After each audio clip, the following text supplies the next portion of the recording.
My family threw a cruel backyard barbecue to celebrate my eviction. Goodbye, freeloader, they cheered as I walked out with my last box. My sister tossed a half-eaten hot dog at my feet, while my white brother-in-law mocked my career. They thought they were finally getting rid of the family disappointment so he could use my home for his tech startup. What they did not know was that I was a senior fraud investigator for a massive private equity firm, and I secretly held the protective hold on their heavily leveraged mortgage. By kicking me out, they just handed me the legal right to let the bank seize everything they owned. I silently took a photo of their little party and walked away. 2 weeks later, my phone would not stop ringing with their desperate apologies and begging. Before I continue this story, let me know where you are watching from in the comments below. Hit like and subscribe. If you have ever had to stand up to toxic family members who completely underestimated your worth, the Atlanta heat was suffocating that afternoon as I taped up the last cardboard box in my small bedroom. For 5 years, I had lived in the tiny guest house behind my parents' sprawling brick colonial home. To the outside world, my father, Reverend Calvin, was a pillar of the community.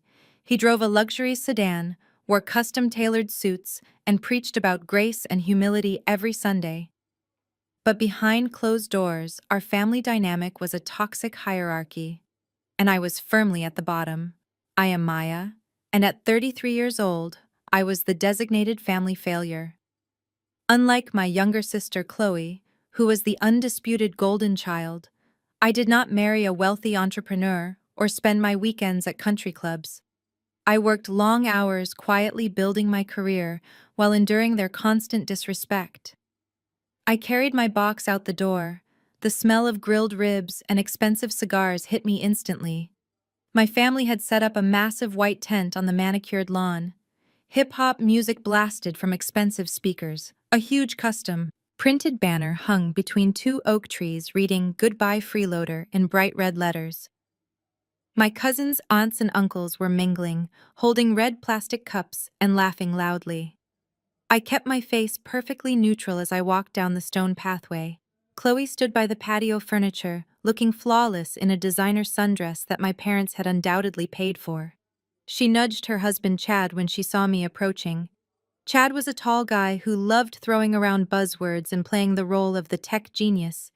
He stood by the massive grill wearing a custom black apron that had "Eviction Master" printed across the chest in bold white letters. He flipped a rack of ribs and gave me a condescending smirk.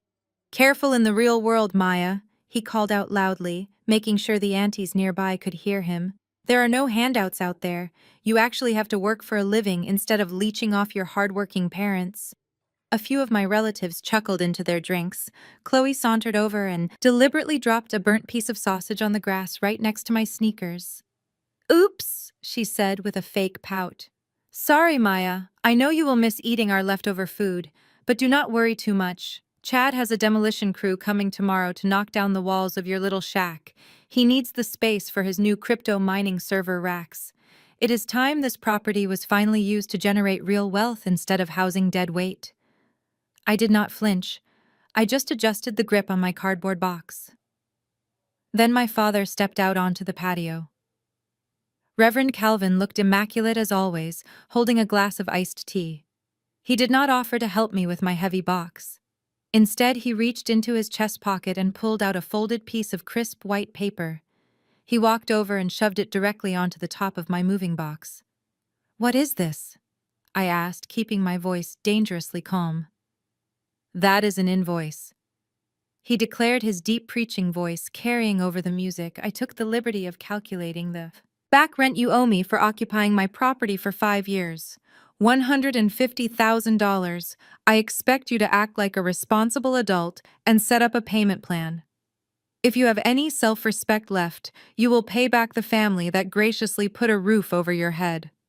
I looked past him to see my mother, Vivian, sipping her wine and refusing to make eye contact with me. She was the one who enabled all of this, treating me like an unpaid servant. They all stared at me, waiting for a reaction. They wanted me to cry or scream in anger so they could validate kicking me out. But I felt absolutely nothing but cold, sharp clarity. I set my box down on the grass. I reached into my pocket and pulled out my smartphone. I opened the camera application and stepped back, taking a wide-angle photo of the entire scene. I made sure the frame captured the eviction master apron, the cruel banner, and most importantly, Chad carrying his first batch of heavy computer server racks right into my former residential guest house. "What are you doing?" Chloe snapped, crossing her arms. "Take a picture so you can remember what a real family looks like." I smiled warmly at her. "Exactly," I said. I picked up my box and turned toward the driveway. "Thanks for the memories." I did not look back as I walked away, leaving them to their arrogant celebration. They thought they had won, but they had no idea that the photograph I just took was the exact piece of evidence I needed to legally obliterate their entire existence. I climbed into the black SUV I had scheduled. The driver loaded my single cardboard box into the trunk and pulled away from the curb. I watched my parents' beautiful two-story brick house shrink in the rearview mirror. It was a house built on lies. To the entire congregation of his mega church, Reverend Calvin was a shining beacon of financial responsibility and spiritual wealth. He preached weekly sermons about generational prosperity and divine favor. But the dark truth was that my father was secretly drowning in massive debt. He had quietly remortgaged that pristine house 3 separate times to fund his expensive lifestyle. He bought custom-tailored suits, luxury vehicles, and threw lavish dinner parties just to desperately keep up outward appearances for his wealthy friends. And then there was my mother Vivian, who always made sure my younger sister Chloe never felt the painful sting of our hidden financial ruin. Chloe always got the best of everything, regardless of the cost it brought to anyone else. I vividly remember the day I found out my mother had emptied my college savings account. I had worked part-time jobs since I was 15 years old, carefully depositing every paycheck into an account I thought was secure. When I turned 18 and needed the funds for my university tuition, the money was gone. Vivian had transferred every dollar to pay for the extravagant deposit on Chloe's destination wedding to Chad. When I confronted them in the kitchen, my mother simply crossed her arms and coldly told me that Chloe needed a perfect wedding to secure a wealthy husband, and that I was smart enough to take out massive student loans. That was the day I realized I was not a daughter to them anymore. I was just a financial resource. They could mine whenever they wanted, but I did not break under their pressure. I took out those loans. I worked 3 jobs and I graduated at the top of my class with a degree in forensic finance. I leaned my head against the cool leather seat of the vehicle and took a deep breath. My family assumed the driver was taking me to some cheap roadside motel or a rundown apartment complex on the outskirts of town. They believed my corporate job was just some entry-level administrative position that barely paid the minimum wage. They were so blinded by their own arrogance and judgments that they never bothered to ask what I did for a living. The black SUV merged onto the highway and sped toward the glittering skyline of downtown Atlanta. We bypassed the rougher neighborhoods and drove straight into the heart of the city's most exclusive financial district. The vehicle pulled into the circular driveway of a towering glass high-rise building. This building was known as the Pinnacle, one of the most prestigious luxury penthouse buildings in the state. A sharply dressed uniformed concierge immediately stepped out of the grand lobby and politely opened my car door. "Welcome home, Miss Maya," he warmly said, with a highly respectful nod, quickly reaching down for my pathetic single cardboard box. I quietly thanked him and confidently walked through the sprawling imported marble lobby. The stern security staff immediately smiled and politely waved as I confidently stepped into the private golden elevator that was reserved exclusively for the elite penthouse-level residents. The heavy elevator doors quietly opened directly into my massive ultra-modern private apartment. Massive floor-to-ceiling glass windows offered a truly breathtaking, unobstructed, panoramic view of the glowing Atlanta city skyline. My personal private chef had already prepared a delicious light dinner that was currently waiting on the massive granite kitchen island. But I completely ignored the food and walked straight past it. I went directly down the long hallway to my secure home office and sat down heavily at my massive solid oak work desk. I reached deep into my leather bag and carefully pulled out my heavily encrypted corporate work laptop. I am a senior risk analyst and lead fraud investigator for Vanguard Heritage, easily one of the absolute largest and most ruthless private equity firms in the entire country. My powerful firm specifically specializes in aggressively buying up distressed debts and failing commercial mortgages. I quickly booted up the powerful machine and smoothly bypassed the advanced biometric fingerprint security protocols. The bright screen suddenly glowed to life, instantly displaying the highly complex internal financial database of the massive firm. I rapidly typed my long administrative password and successfully accessed the heavily restricted client asset portal. My fingers moved incredibly quickly across the glowing keyboard as I intentionally searched for a very specific residential portfolio. I deliberately opened a massive digital file clearly labeled Calvin Family Trust. There on the bright screen was every single humiliating financial detail of my ignorant father's fake life. His numerous maxed-out premium credit cards, his consistently missed luxury car payments, and most importantly, his hopelessly leveraged residential mortgage. For the past 5 exhausting years, my massive firm had secretly owned the entire crushing debt on his precious brick house. And for 5 long, unappreciated years, I had quietly used my high executive clearance to personally place a protective do not foreclose hold on the failing account. I had been single-handedly stopping the aggressive bank from kicking them out onto the street. I looked at the photograph I had just taken of Chad carrying his business equipment into my residential guest house. It was a direct violation of the mortgage agreement. They had just given me the legal justification I needed. I moved my mouse over the protective hold status. With one click of a button, the green shield icon vanished from the screen. The account immediately updated its status to critical default. The system automatically generated a foreclosure initialization sequence that would be sent to the local authorities by morning. I closed the laptop.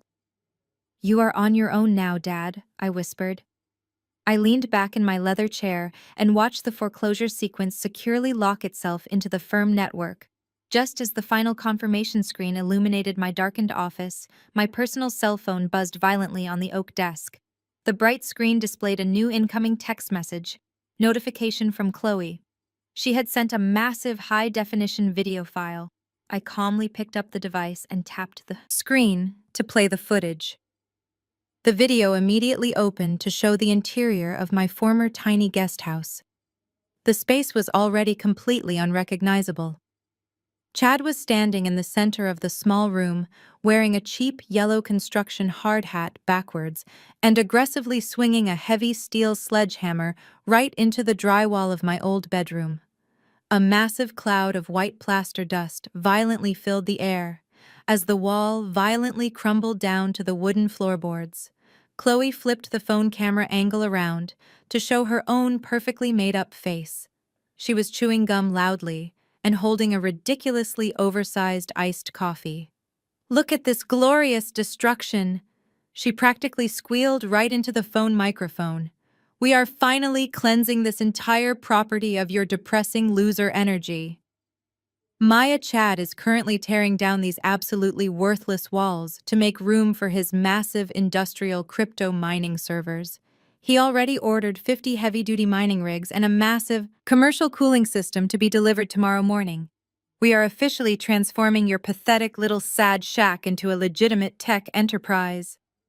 She flipped the camera angle back to Chad, who dramatically dropped the heavy sledgehammer and arrogantly flexed his arms for the lens. "Tell her the business plan, baby," Chloe enthusiastically encouraged him. Chad smirked directly into the camera, wiping fake sweat from his forehead.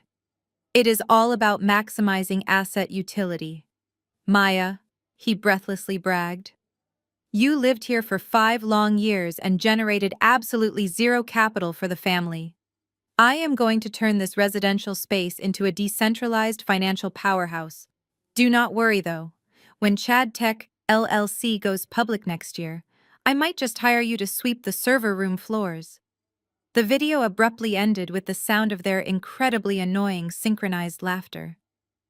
I sat perfectly still in the quiet luxury of my penthouse office, letting the profound stupidity of their arrogant actions completely wash over me.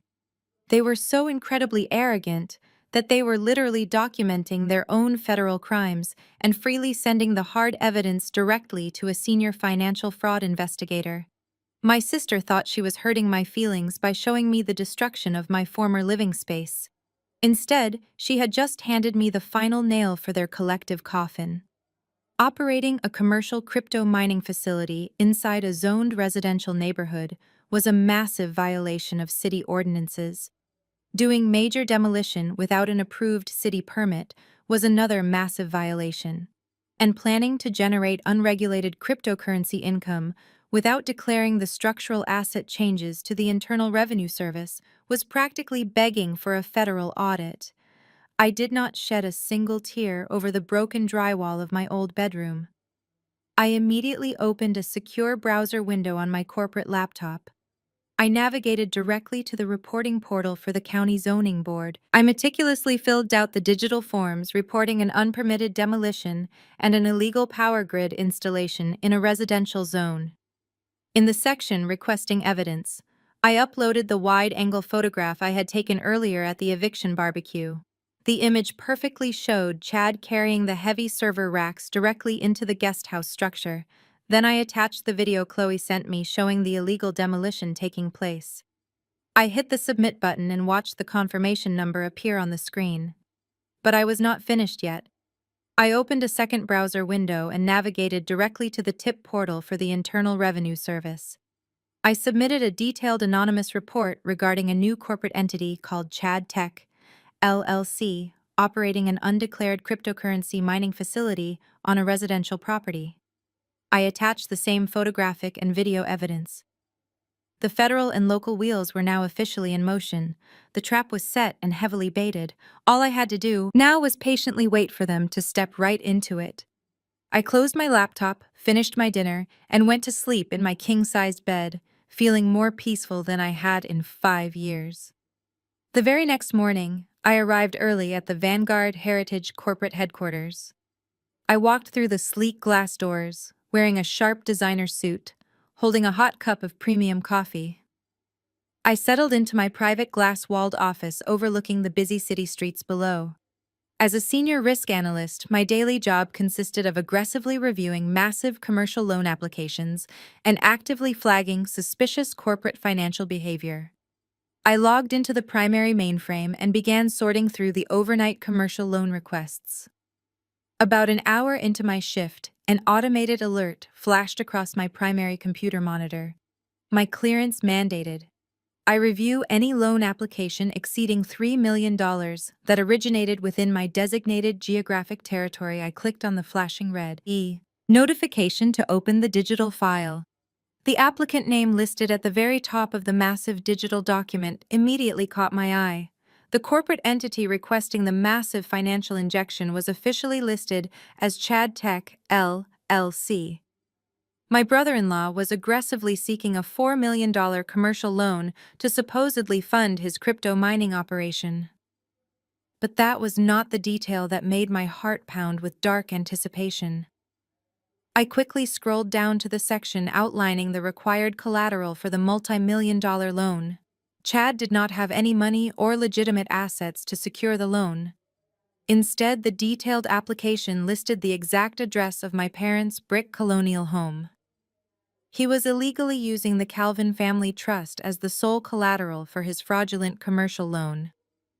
I stared at the glowing monitor, unable to fully process the sheer audacity of my brother-in-law.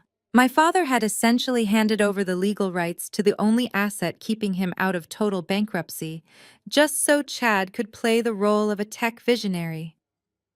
Before I could even click into the deeper financial details of the fraudulent application, my personal cell phone buzzed aggressively on my desk. I glanced down and saw the notifications rolling in rapidly from the family group chat cleverly named Blessed Calvins.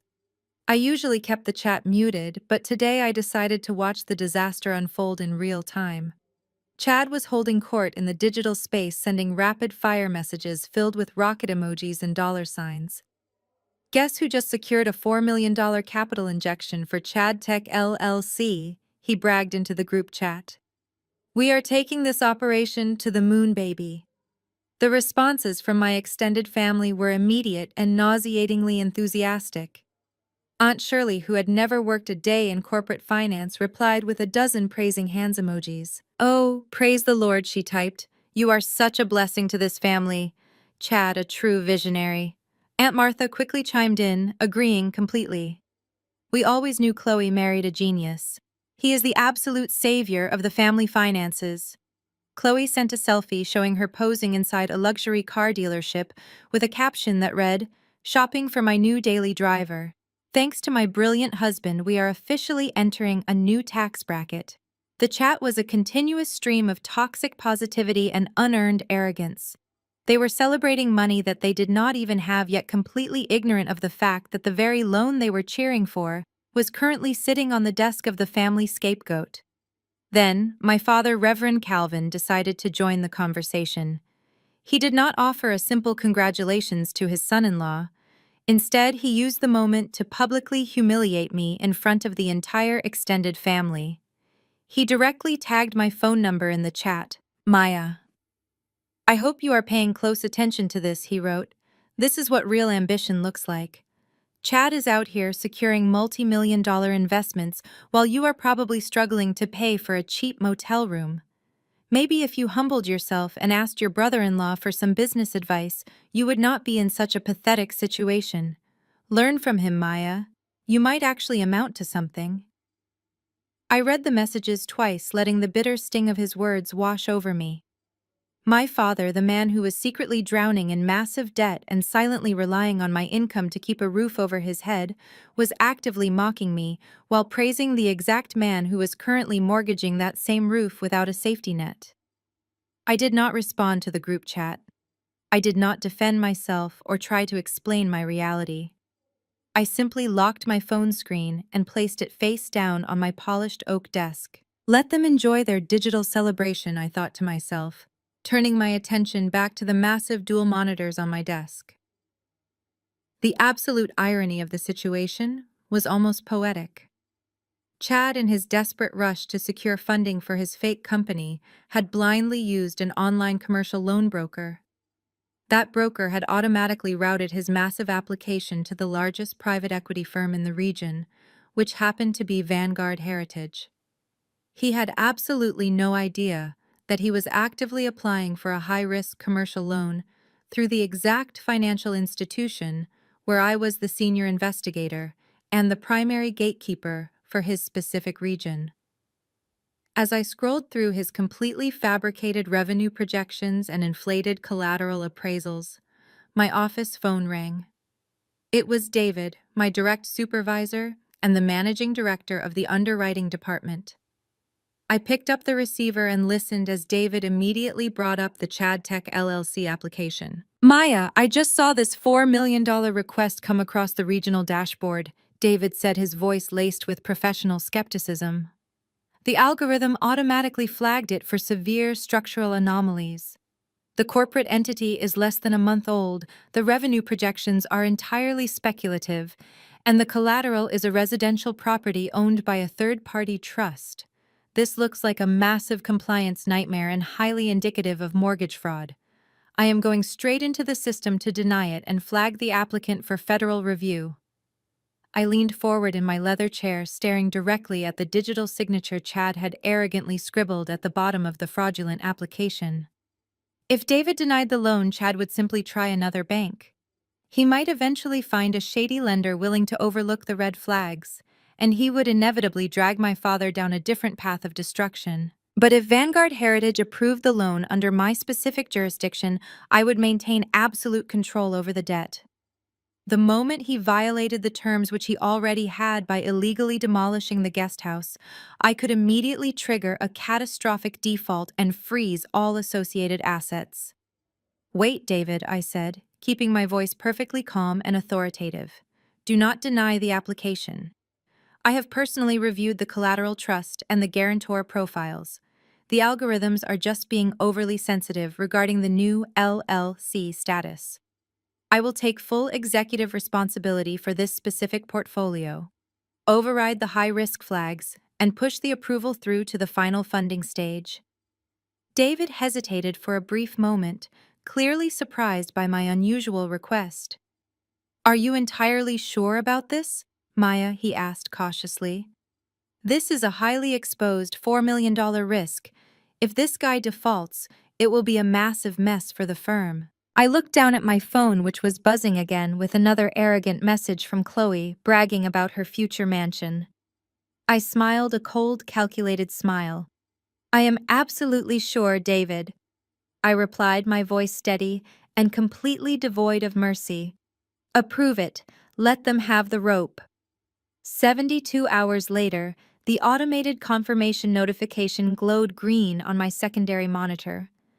The $4 million commercial loan had officially bypassed the final underwriting stage, and the massive funds were successfully wired directly into the primary checking account of Chad Tech LLC. I watched the digital transaction clear the Federal Reserve System with a profound sense of dark satisfaction. My arrogant brother-in-law was now officially holding $4 million of highly monitored institutional capital securely tied to a legally binding contract that he had already actively violated. The moment the massive wire transfer was complete, the digital footprint of his reckless financial spending became instantly visible on my secure internal tracking dashboard. He did not immediately invest the capital into his supposed commercial crypto mining infrastructure. He did not hire technical staff or secure the necessary commercial operating permits. Instead, the very first outgoing transaction was a massive wire transfer totaling over $140,000 to a luxury automotive dealership located in the most affluent suburbs of northern Atlanta. By Sunday afternoon, my entire family was living entirely in a manufactured reality of extreme wealth and unearned success. My mother, Vivian, had posted dozens of high-definition photographs across all her public social media platforms, documenting the lavish celebration they were throwing at the brick colonial house. The absolute centerpiece of the paved driveway was a brand-new supercharged white Range Rover with a giant red velvet bow stretched proudly across the shiny hood. It was Chloe's ultimate dream vehicle, completely purchased with the fraudulently obtained commercial loan funds. Standing proudly next to the heavy luxury vehicle was my father, Reverend Calvin, holding up his left wrist to explicitly show off a thick, solid gold Rolex watch. He wore a custom-tailored light linen suit and grinned broadly for the camera, looking exactly like a man who had just conquered the entire global financial world. They had even hired an exclusive private catering company to serve expensive imported seafood and premium aged steaks right in the backyard. That was the exact same backyard where they had publicly humiliated me and chased me off the property like a stray dog just a few short weeks prior. The neighborhood aunties and uncles were all gathered around Chad, treating him like a visiting royal king. They were constantly pouring him expensive aged whiskey and loudly praising his supposed entrepreneurial genius to anyone who would listen. They were completely intoxicated by the blinding illusion of new money and the fake prestige it temporarily provided. As I sat quietly in my luxury penthouse sipping a cold glass of sparkling water, my personal cell phone suddenly vibrated aggressively on the cool marble kitchen island. The bright screen displayed an incoming FaceTime video call from Chloe. I took a deep, calming breath, carefully adjusting my physical posture to appear exhausted and entirely defeated before I finally accepted the video connection. Chloe's highly contoured face immediately filled the bright screen. She was sitting behind the thick leather-wrapped steering wheel of her pristine new Range Rover, wearing massive designer sunglasses and a deeply arrogant smirk. "Hey there, big sister," she practically sang into the microphone. "I just wanted to call and do a quick weekend welfare check. How exactly is the peasant life treating you out there? Are you currently taking the public bus to your sad little rented apartment? Or did you manage to find a stolen shopping cart to carry your one pathetic cardboard box? She flipped the phone camera view to aggressively show off the pristine white leather interior of the luxury vehicle, and then panned out the tinted window to show my father laughing loudly while flashing his heavy gold Rolex on the stone patio. We are just out here celebrating real tangible success, Maya. Chad officially closed his massive corporate investment deal. We are incredibly rich, baby. I kept my facial expression perfectly flat, deliberately staring right into the phone camera lens with wide, innocent eyes. That is incredibly impressive, Chloe, I said, forcing my voice to sound small, weak, and deeply intimidated. I am genuinely surprised the commercial bank approved such a massive financial loan so quickly without requiring more intense background verification. Did Chad happen to thoroughly read the cross-collateralization clause hidden in the final lending contract before he aggressively signed his name on the dotted line? The phone camera fumbled wildly for a brief second before Chloe's smug face was suddenly replaced by Chad's flushed and slightly intoxicated features. He glared aggressively right into the camera lens while tightly holding a heavy crystal glass of expensive amber whiskey. "Look right here, Maya," he sneered loudly, his voice incredibly thick with unearned racial superiority and deep arrogance.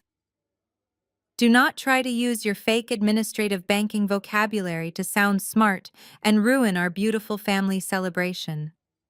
The major bank loved my corporate business plan because I am an actual visionary innovator and a true asset creator. You are just bitterly jealous because you will be aggressively working for a pathetic hourly wage for the absolute rest of your miserable, insignificant life.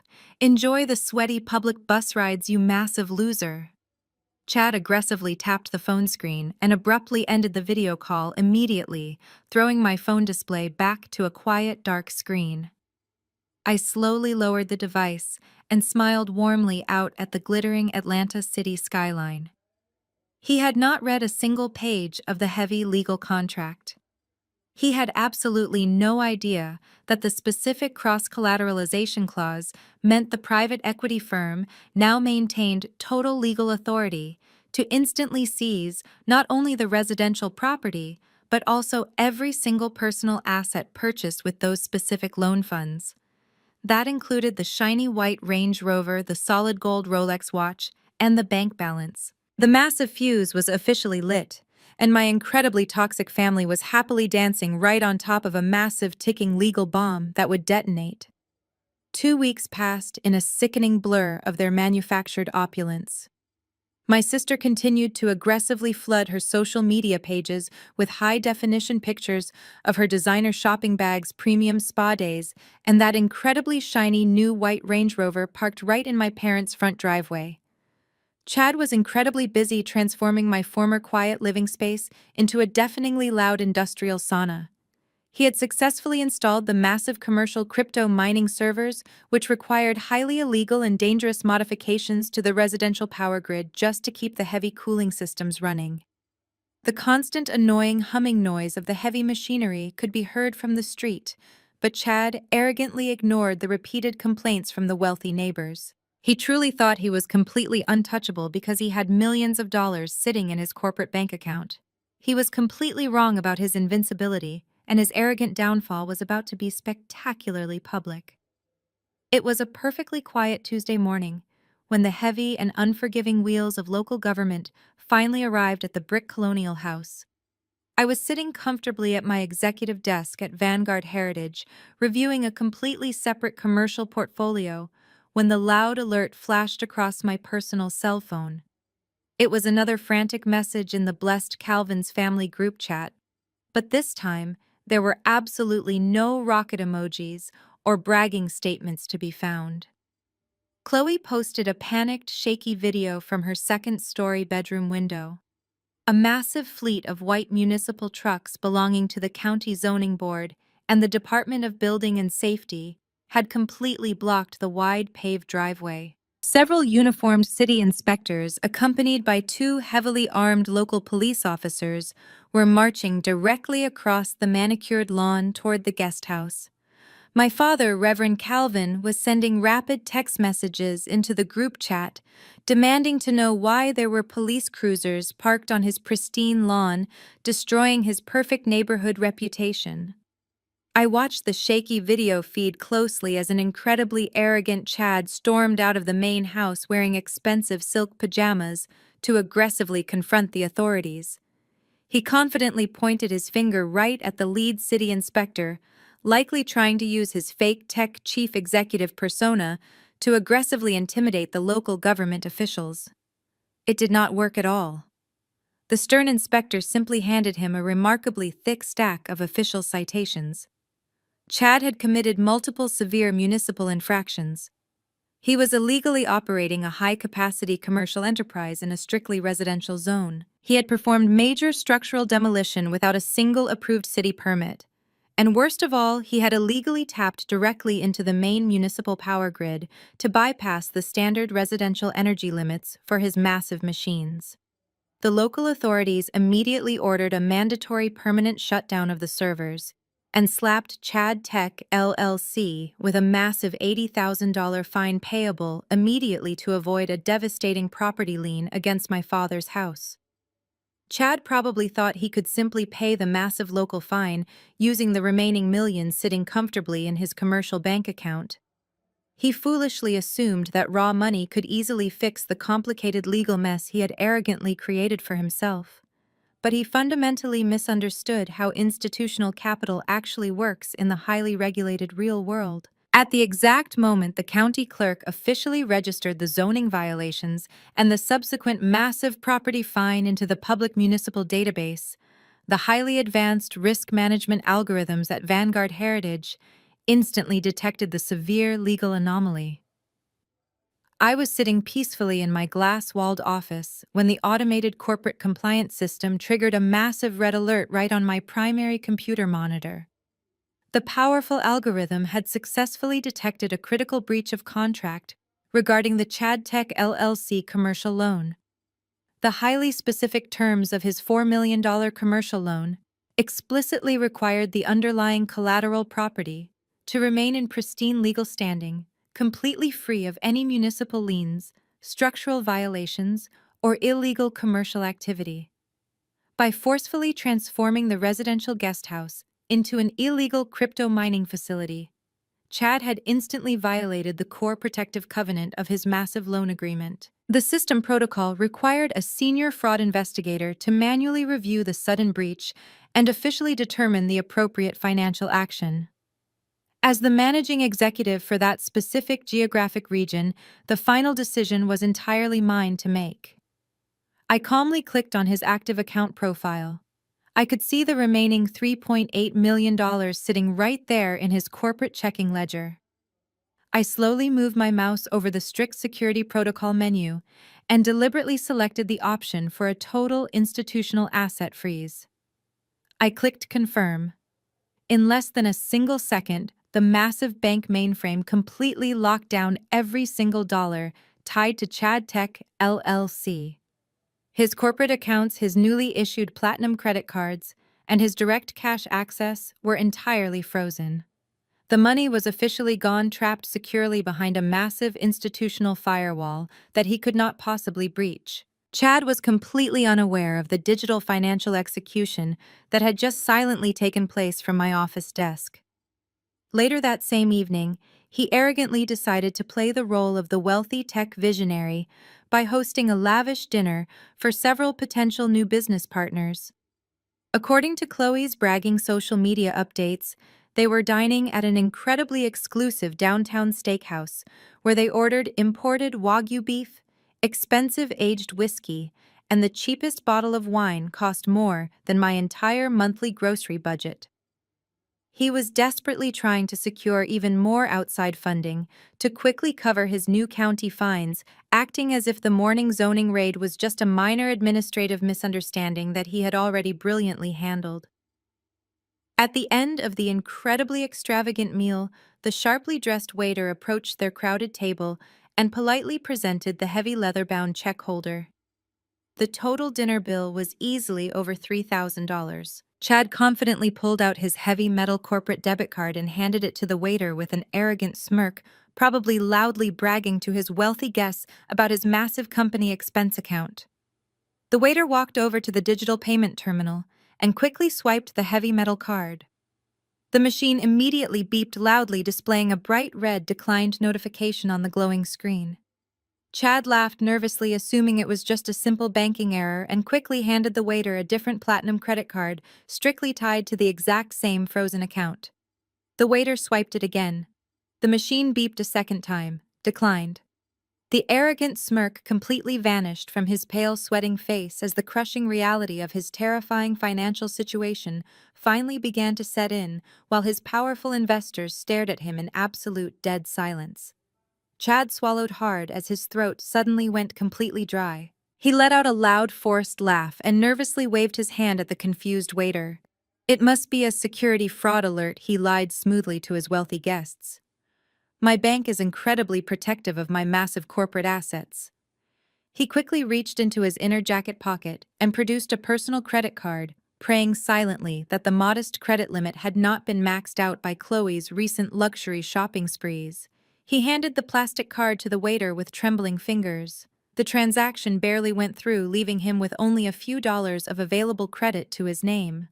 The rest of the dinner was a complete blur of fake smiles and empty promises, as Chad desperately tried to maintain his confident billionaire facade while his stomach twisted into painful knots. His investors eventually left the restaurant completely unaware of the massive financial crisis brewing right beneath the surface. When he finally returned to the brick colonial house later that night, the massive property was entirely quiet, except for the incredibly loud humming of his illegal crypto servers in the backyard.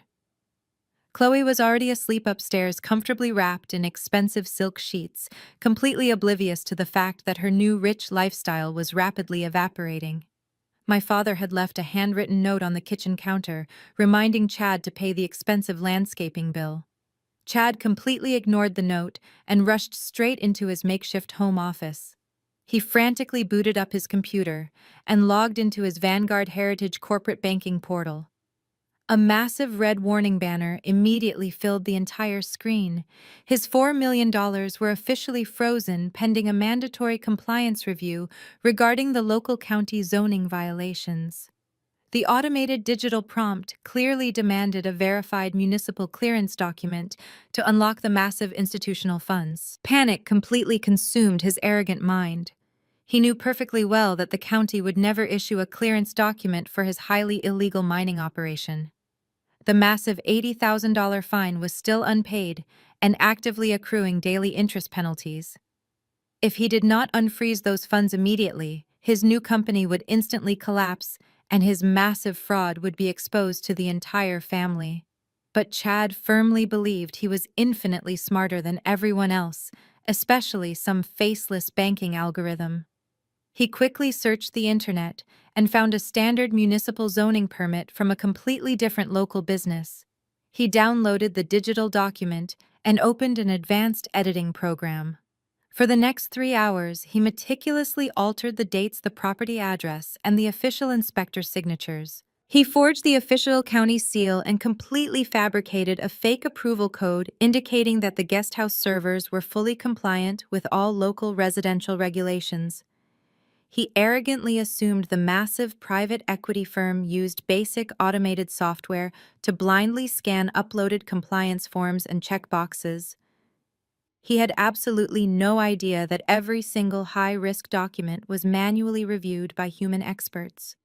He saved the highly illegal forged document as a digital file, confidently uploaded it directly to the secure banking portal, and hit submit. He leaned back in his expensive desk chair and exhaled deeply, genuinely, believing his brilliant technical skills had just successfully outsmarted the entire global financial system. He went to sleep that night feeling like an untouchable genius. The following morning, I arrived at my glass-walled office at Vanguard Heritage holding a fresh cup of premium coffee. I had barely taken my first sip when my primary computer monitor chimed softly in the quiet room. A secure notification popped up on my regional dashboard indicating that Chad Tech LLC had successfully submitted supplementary compliance documentation for my personal review. I calmly set down my coffee mug and clicked the flashing alert. The digital file opened instantly on my large, high-resolution screen. I stared at the forged zoning permit and could not stop a genuine smile of pure satisfaction from slowly spreading across my face. It was an incredibly sloppy forgery. His arrogance had made him careless. He had used the wrong municipal font for that specific county district, and the inspector signature he copied actually belonged to an official who had formally retired over 3 years ago. The digital barcode he pasted at the bottom of the page linked to a completely unrelated commercial bakery permit from a different zip code. He had even misspelled the name of his own street in one of the forged paragraphs. My brother-in-law was not just incredibly arrogant. He was dangerously stupid. Submitting a forged government document to a heavily regulated institutional bank across state digital lines to unfreeze a multi-million-dollar commercial loan was not a simple administrative mistake. It was the textbook legal definition of severe federal wire fraud and aggravated bank fraud. I did not simply click the reject button to ask him for a better copy or warn him about his mistake. I immediately initiated a full executive escalation protocol. I carefully downloaded the forged document, precisely capturing his unique computer network address, the exact digital timestamp of his late-night upload, and his secure login credentials to definitively prove he was the one who submitted it. I meticulously bundled this damning digital evidence with his original fraudulent loan application, the actual county citation I had requested from the local authorities, and a comprehensive ledger record of his frozen institutional assets. I opened the highest security channel on the private firm network, which provided a direct encrypted pipeline to the Federal Fraud Division and the White-Collar Crime Unit of the Federal Bureau of Investigation. I attached the massive evidence file to the secure federal tip portal. I filled out the mandatory institutional reporting forms, clearly outlining his attempt to defraud a federally insured institution using fabricated government seals. With one decisive keystroke, I officially transferred jurisdiction of his criminal actions from my private corporate firm directly to the United States federal government.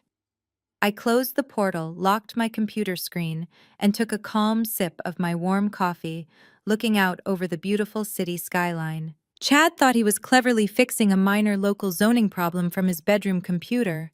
He had absolutely no idea that his arrogant midnight editing session had just officially upgraded his situation from a municipal property fine to a massive federal felony.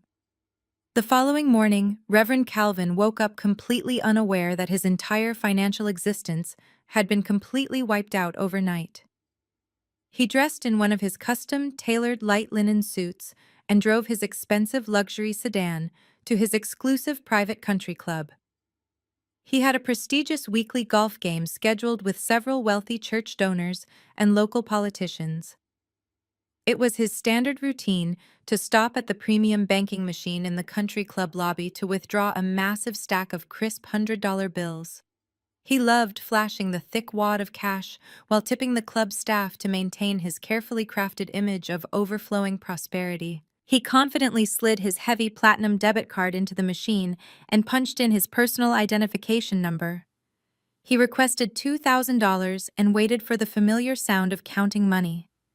Instead, the machine emitted a loud, harsh beep, and the screen flashed a bold red error message stating the transaction was denied due to insufficient funds. Calvin scoffed out loud, assuming it was a ridiculous technical error. He quickly pulled out a different premium credit card, directly linked to his massive personal trust account, and slid it into the reader. The machine beeped again. "Account frozen. Please contact your financial institution." A cold knot of genuine panic suddenly formed in the pit of his stomach. He abandoned his golf game and rushed out to his luxury car. He immediately dialed his dedicated private wealth manager on the secure banking line, demanding to know why his premium accounts were malfunctioning. The financial representative on the other end of the phone did not use his usual overly polite tone. The manager coldly informed my father that Vanguard Heritage had officially triggered an emergency asset seizure protocol at the opening of the business day. The manager explained that because Reverend Calvin had foolishly signed a cross-collateralization agreement as the primary guarantor for Chad Tech LLC, his personal finances were completely exposed. Chad had critically defaulted on the multi-million-dollar commercial loan and was now actively under federal investigation for submitting forged government compliance documents.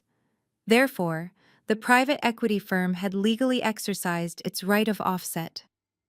Every single penny in my father's personal checking accounts, his retirement savings, and his emergency church funds had been forcefully drained to cover the massive administrative penalties and immediately secure the high-risk collateral. His available balance was absolutely zero. Calvin dropped his phone on the passenger seat and gripped the leather steering wheel as his chest violently tightened. His entire fake world was rapidly collapsing around him. He realized with absolute horror that the brilliant tech genius son-in-law he had been publicly praising had just secretly destroyed his entire life. Calvin recklessly sped all the way back to the brick colonial house, ignoring several traffic lights in his desperate panic. He slammed his luxury car into the driveway, completely ignoring Chloe's shiny white Range Rover, and sprinted up the stone steps. He violently threw open the heavy oak front doors of the house, breathing heavily and sweating completely through his expensive tailored suit. He found Chad casually sitting at the massive granite kitchen island, wearing expensive athletic clothes and eating a bowl of imported fruit. Chloe was standing nearby, happily scrolling through her social media feed on her new phone. Calvin did not hesitate. He marched directly into the kitchen and violently swept his arm across the granite counter, sending Chad's expensive fruit bowl shattering against the hardwood floor. Chad jumped back in shock, demanding to know what was wrong with him.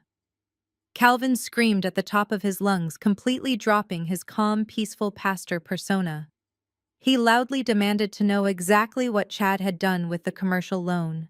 He screamed that his entire life savings were completely gone, and his bank accounts had been entirely seized because of the fraudulent crypto mining company. Chad went completely pale and started stammering uncontrollably. He nervously tried to lie his way out of the confrontation, claiming it was just a minor administrative glitch and that the bank was simply doing a routine security audit.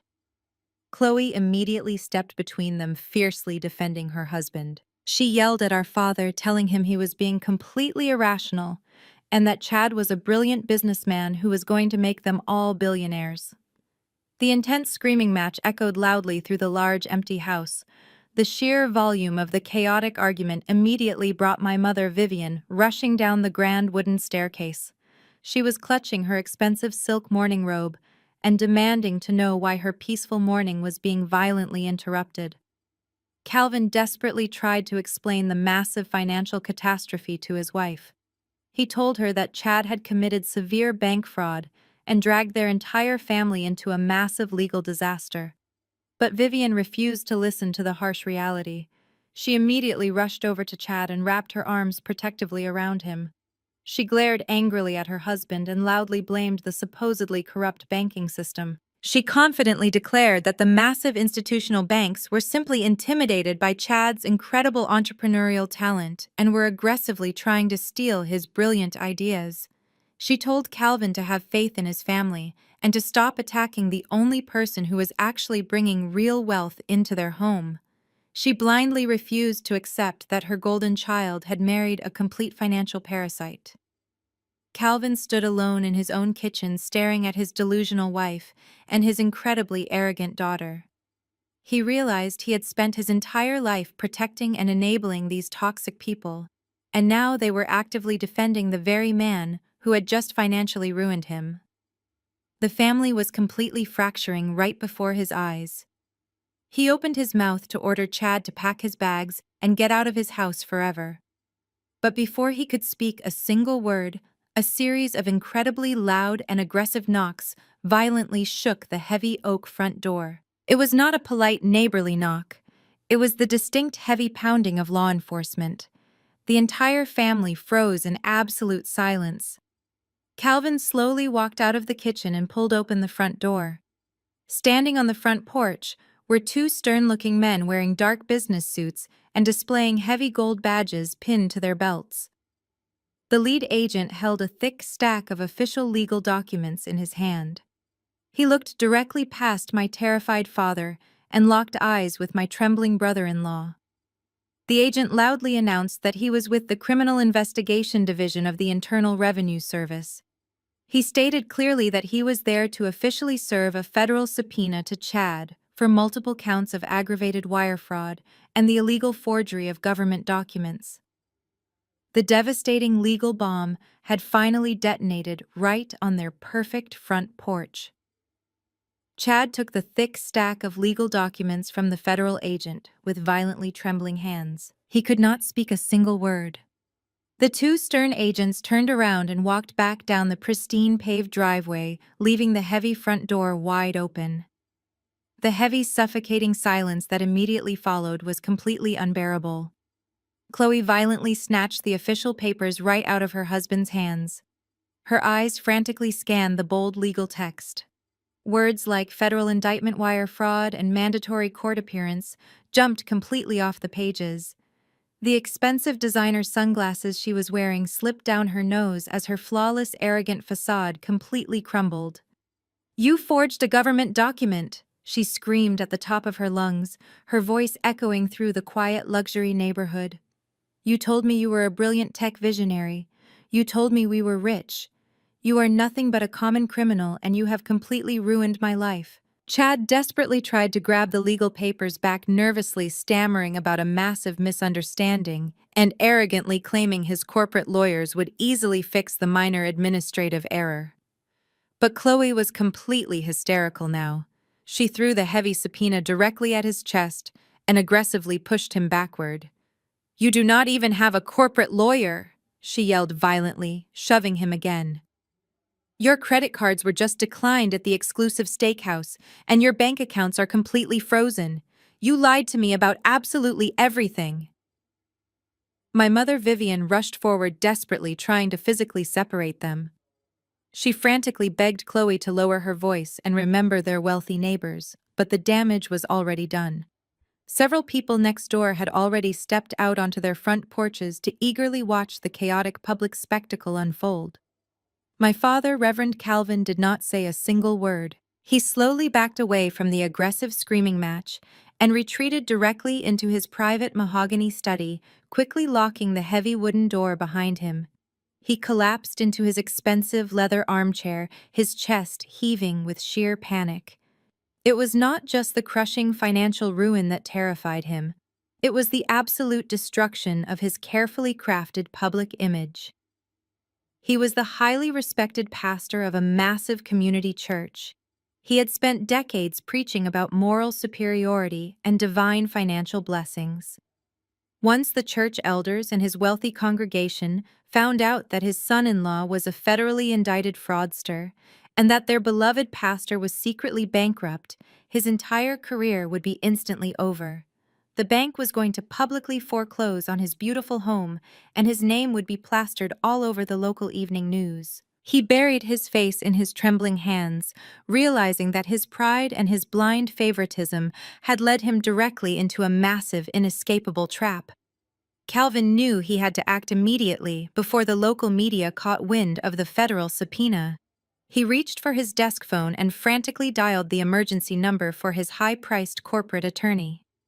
The lawyer answered immediately, having already received the automated default notices from the massive private equity firm. Calvin desperately pleaded with the attorney, demanding a massive legal injunction to protect his personal assets and stop the looming house foreclosure. He loudly blamed Chad for the entire catastrophic mess and insisted that his family trust was completely separate from the fraudulent crypto mining company. But the attorney cut him off with a harsh and unforgiving tone. "Calvin, you willingly signed the cross-collateralization agreement as the primary financial guarantor," the lawyer explained coldly. "Your signature is on the final legal contract right next to his." Vanguard Heritage holds the absolute legal right to seize your home and completely drain your accounts to cover his massive default. There is absolutely no legal loophole you can use to magically escape this situation. You are completely tied to his federal crimes. Calvin felt the room spinning. He desperately asked the lawyer if there was any possible way to negotiate a settlement or slowly pay off the massive penalty over the next 20 years. The lawyer sighed deeply through the phone receiver. There is exactly one highly unlikely option left, the attorney stated clearly. Vanguard Heritage is an incredibly ruthless institution, but they are ultimately run by human executives. The only person who holds the institutional authority to temporarily halt the automatic foreclosure and restructure your massive debt is the specific regional executive who personally initiated the asset freeze. You need to immediately find the senior risk manager assigned to your specific portfolio. You cannot call them and you cannot send an email. You need to physically walk into their corporate headquarters located downtown, get down on your knees, and beg that specific executive for a financial restructuring deal. It is your only chance to save your house and your public reputation. Calvin hung up the heavy desk phone, his mind racing with desperate hope. He did not care how much he had to grovel or how much pride he had to swallow. He was fully prepared to use his charismatic pastor persona to deeply manipulate the banking executive into granting him a financial pardon. He quickly stood up, straightened his expensive linen suit, and aggressively marched back out into the chaotic living room.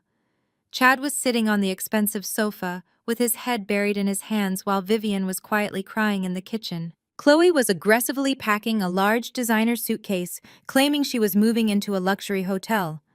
Calvin walked directly over to his golden child and forcefully grabbed the suitcase out of her hands. "Stop this pathetic crying immediately," he commanded, his booming pastoral voice echoing through the large room. "We are not losing this house, and we are not letting this idiot completely destroy our family legacy." He pointed a shaking finger directly at Chloe and then glared at Chad. "Get dressed," he demanded. "Put on your absolute best clothes. We are going downtown to the private equity firm right now. We are going to the bank to fix this." The ride into downtown Atlanta was completely silent. No one spoke a single word as my father aggressively navigated his luxury sedan through the heavy morning traffic toward the financial district. Chad was sitting in the back seat, violently bouncing his knee and sweating completely through his expensive designer shirt. Chloe was staring out the tinted passenger window with her arms crossed tightly over her chest, refusing to look at her husband. My mother Vivian sat nervously in the front seat, reapplying her expensive lipstick every 5 minutes, trying desperately to maintain the fragile illusion of control. When they finally pulled up to the towering glass and steel skyscraper of Vanguard Heritage, the sheer scale of the massive building completely stripped away their remaining arrogance. This was not a friendly local neighborhood credit union or a small community bank where Reverend Calvin could easily throw his weight around and demand special treatment from the local branch manager. This was a global financial fortress that managed hundreds of billions of dollars. The massive glass entry doors were flanked by stern, armed security guards wearing immaculate tailored suits and earpieces. As my family walked through the grand entrance, the incredibly high ceilings and the vast expanse of imported Italian marble floors made them feel entirely insignificant. The enormous lobby was buzzing with highly powerful corporate executives, sharp attorneys, and international investors moving with absolute purpose and quiet authority. My father felt a cold, nervous sweat break out on the back of his neck. He suddenly realized that his tailored linen suit and his solid gold Rolex watch looked completely cheap and pathetic in this highly exclusive environment of true institutional wealth. Chad looked like a terrified child walking into a principal's office. The heavy federal subpoena was carefully folded and hidden deep inside his jacket pocket, but it felt like a massive lead weight pressing directly against his chest, making it incredibly hard to breathe. They slowly approached the main reception desk, which was a massive curving slab of polished black granite. My father cleared his throat, attempting to project his booming pastoral voice, but it came out as a weak, nervous rasp. He told the intimidating receptionist that he urgently needed an emergency meeting with the regional executive in charge of the Chad Tech LLC portfolio and the Calvin Family Trust. The receptionist did not smile or offer any polite pleasantries. She simply asked for their official government identification and typed rapidly on her glowing computer terminal. The cold efficiency of the massive building was completely suffocating. There was no special treatment for a local church pastor here. A silent security guard escorted them to a private golden elevator that shot them directly up to the highly restricted 50th floor of the executive tower. The private executive waiting area was incredibly quiet, featuring expensive minimalist leather furniture and massive floor-to-ceiling windows overlooking the sprawling city below. They awkwardly sat down on the pristine leather sofas, feeling completely out of place. The heavy, agonizing silence was quickly broken by their frantic, hushed whispering. Chad leaned forward, resting his elbows on his knees, and nervously wiped the heavy sweat from his forehead. "Listen to me," he whispered aggressively, trying desperately to reclaim his shattered alpha persona. "I know exactly how these high-level corporate guys think. The senior risk manager is probably just some rigid older tech bro who only cares about aggressive profit margins and rapid scalability. I speak their exact language. If I just get in the room and pitch my massive vision for the decentralized server farm, I can easily charm him into restructuring the debt and dropping the federal charges. I just need to use the right financial buzzwords to show him I am a serious player in the tech space. I can totally flip this situation around." Chloe let out a harsh, bitter laugh that echoed slightly in the quiet waiting room. "You are completely delusional, Chad," she hissed venomously, her eyes filled with absolute disgust. "You do not even have a real company. You just forged a government document from your bedroom computer like a common criminal. You are not a tech visionary, you are a massive liability, and you are going to federal prison." My father violently grabbed Chad's arm, digging his fingers deeply into the expensive fabric of his shirt. "You will not say a single word in this meeting," Calvin threatened, his voice shaking with absolute rage and deep panic. "You will sit down, keep your mouth completely shut, and let me handle the negotiation. I am a highly respected community leader, and I will demand professional courtesy from this bank manager. I will promise to cover the fines through my church donations if I have to, but you will not ruin this with your stupid, arrogant tech garbage.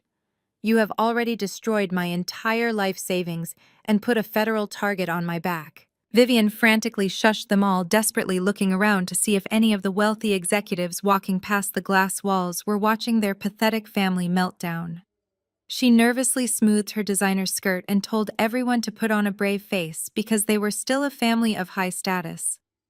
Before the bitter argument could escalate any further, the heavy frosted glass doors of the waiting room slowly slid open.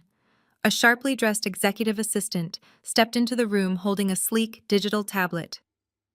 Reverend Calvin, the assistant, announced clearly, breaking the suffocating tension in the room.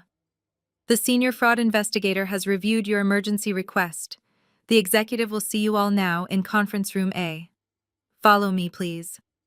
The executive assistant turned sharply on her designer heels and led them down a long, sprawling corridor.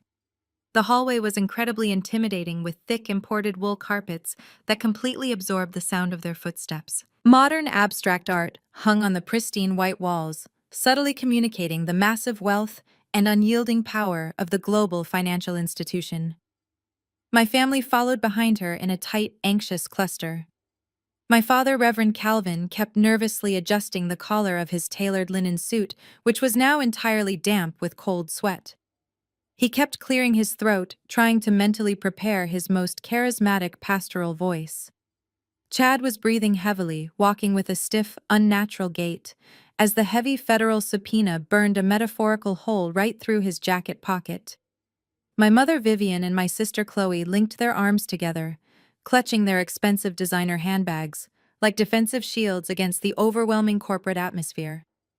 They finally reached the end of the long corridor, where massive double doors made of frosted glass and heavy steel stood firmly closed. The assistant smoothly pushed the heavy doors open and gestured for them to step inside conference room A. The interior of the massive room was breathtakingly cold and strictly professional. The absolute centerpiece of the room was an enormous polished mahogany table that looked like it belonged in a presidential cabinet meeting.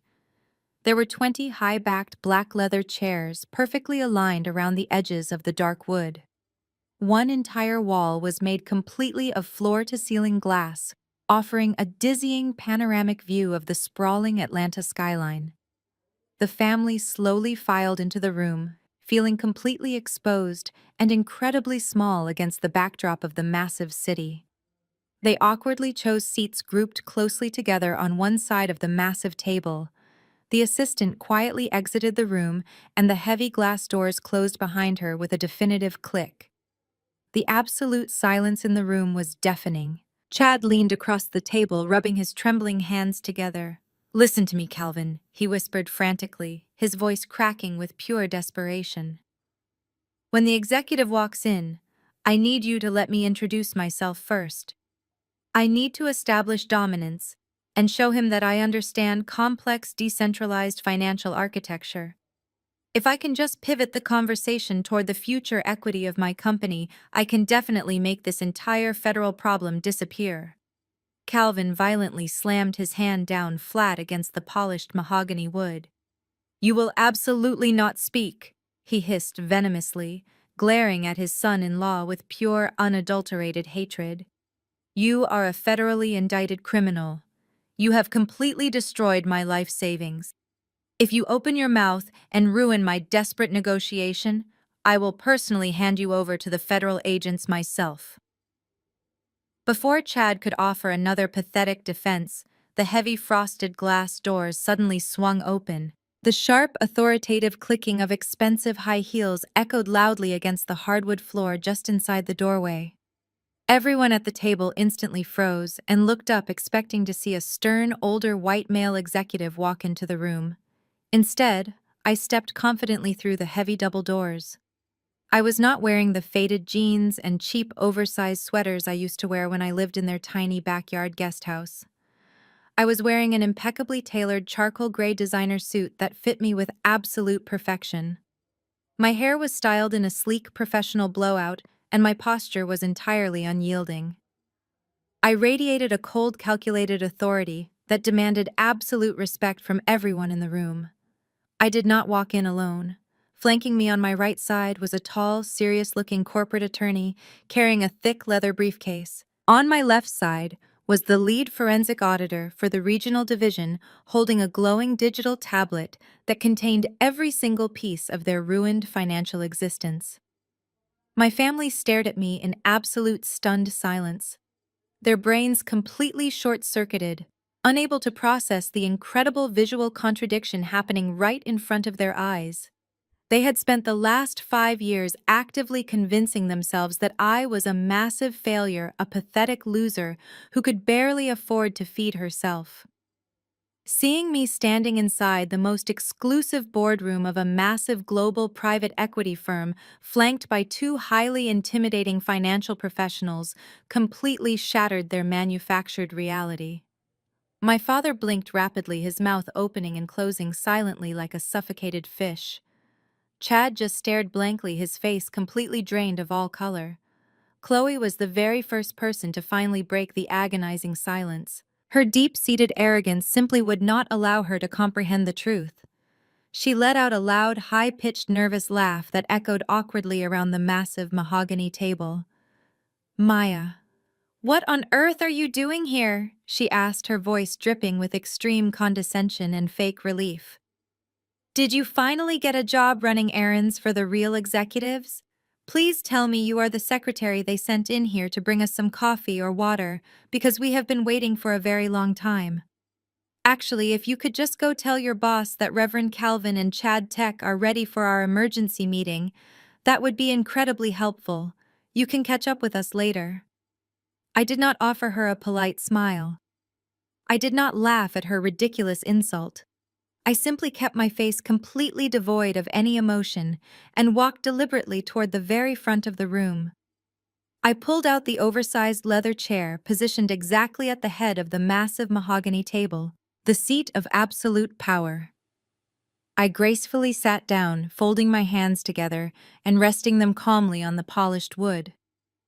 The corporate attorney immediately took the seat to my right, placing his heavy briefcase on the table and snapping the metal locks open. The forensic auditor sat to my left, tapping the screen of his tablet and pulling up the massive federal fraud file. I looked directly down the length of the long table, locking my cold eyes directly onto my incredibly arrogant sister.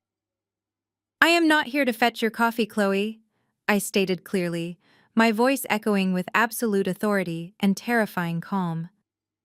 "I am the senior risk manager and the lead fraud investigator for Vanguard Heritage. I am the executive who froze your accounts. I am the one who sent the federal authorities to your front porch. And I am the only one who decides if you get to keep your house or if you end up sleeping on the street." The absolute horror that violently washed over their faces was the most beautiful thing I had ever witnessed. My father gasped loudly, clutching his chest as if he had just been physically struck. My mother Vivian covered her mouth with both of her trembling hands, tears of pure terror suddenly welling up in her eyes. But the reaction from my brother-in-law was by far the most satisfying. Chad stared directly into my eyes and physically shrank back into his expensive leather chair. His mouth hung wide open and his hands shook violently against the table. In that single devastating moment, the crushing reality completely crashed down upon him. He finally realized that his entire future, his freedom, and his desperate fate were resting entirely in the hands of the exact same woman he had cruelly mocked and evicted from her home just a few weeks ago. I allowed the heavy, suffocating silence to stretch for a full 60 seconds, letting the crushing reality of my true identity fully settle into their panicked minds. No one moved. No one dared to speak a single word. I calmly reached out and tapped the glowing screen of my digital tablet. The massive glass wall located directly behind me instantly darkened and seamlessly transformed into a state-of-the-art, high-definition projection screen. A massive crystal-clear image suddenly flashed onto the display, completely illuminating the dark boardroom. It was the exact photograph I had taken on the blazing hot afternoon of my humiliating eviction. The bright red "Goodbye Freeloader" banner was clearly visible, proudly strung between the large oak trees. My sister Chloe was perfectly captured mid-laugh with a red plastic cup held high in her manicured hand. But the absolute focal point of the massive digital image was Chad. He was wearing his ridiculous custom Eviction Master apron, sweating heavily, while aggressively carrying a massive stack of commercial computer server racks directly into my former residential guest house. My father squinted at the bright screen, his face twisting in absolute confusion and deep dread. "You took a picture of our family barbecue," he whispered, his voice trembling violently, as he completely failed to understand the gravity of the image. "I do not understand what a family party has to do with this massive bank or the frozen commercial loan." I leaned forward, resting my forearms gracefully on the polished mahogany table. I did not raise my voice. I did not need to yell to command absolute authority in this building. "That is not just a photograph of a cruel family gathering," I explained coldly, my voice echoing off the glass walls. "That is heavily documented, time-stamped photographic evidence of severe lease violations and illegal commercial activity taking place on a strictly zoned residential property. Vanguard Heritage requires pristine legal compliance for any property used as financial collateral. For the past 5 agonizing years, your heavily leveraged residential mortgage was securely protected by a highly restricted internal security hold. It was a massive protective block that I personally placed on your failing account to aggressively prevent this exact global financial institution from throwing you out onto the literal street." My mother's eyes went incredibly wide. "You protected the house?" she gasped softly, her hands shaking uncontrollably. I completely ignored her interruption and kept my cold gaze locked entirely on Chad. "But the specific legal terms of that protective hold strictly prohibited any unpermitted structural demolition or illegal commercial enterprises," I continued smoothly.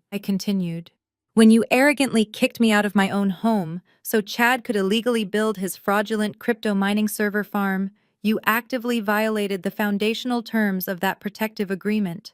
You broke the law. This single photograph gave me the absolute legal justification I needed to permanently void your mortgage protection. You literally handed me the exact weapon I needed to legally authorize the immediate seizure of your family home.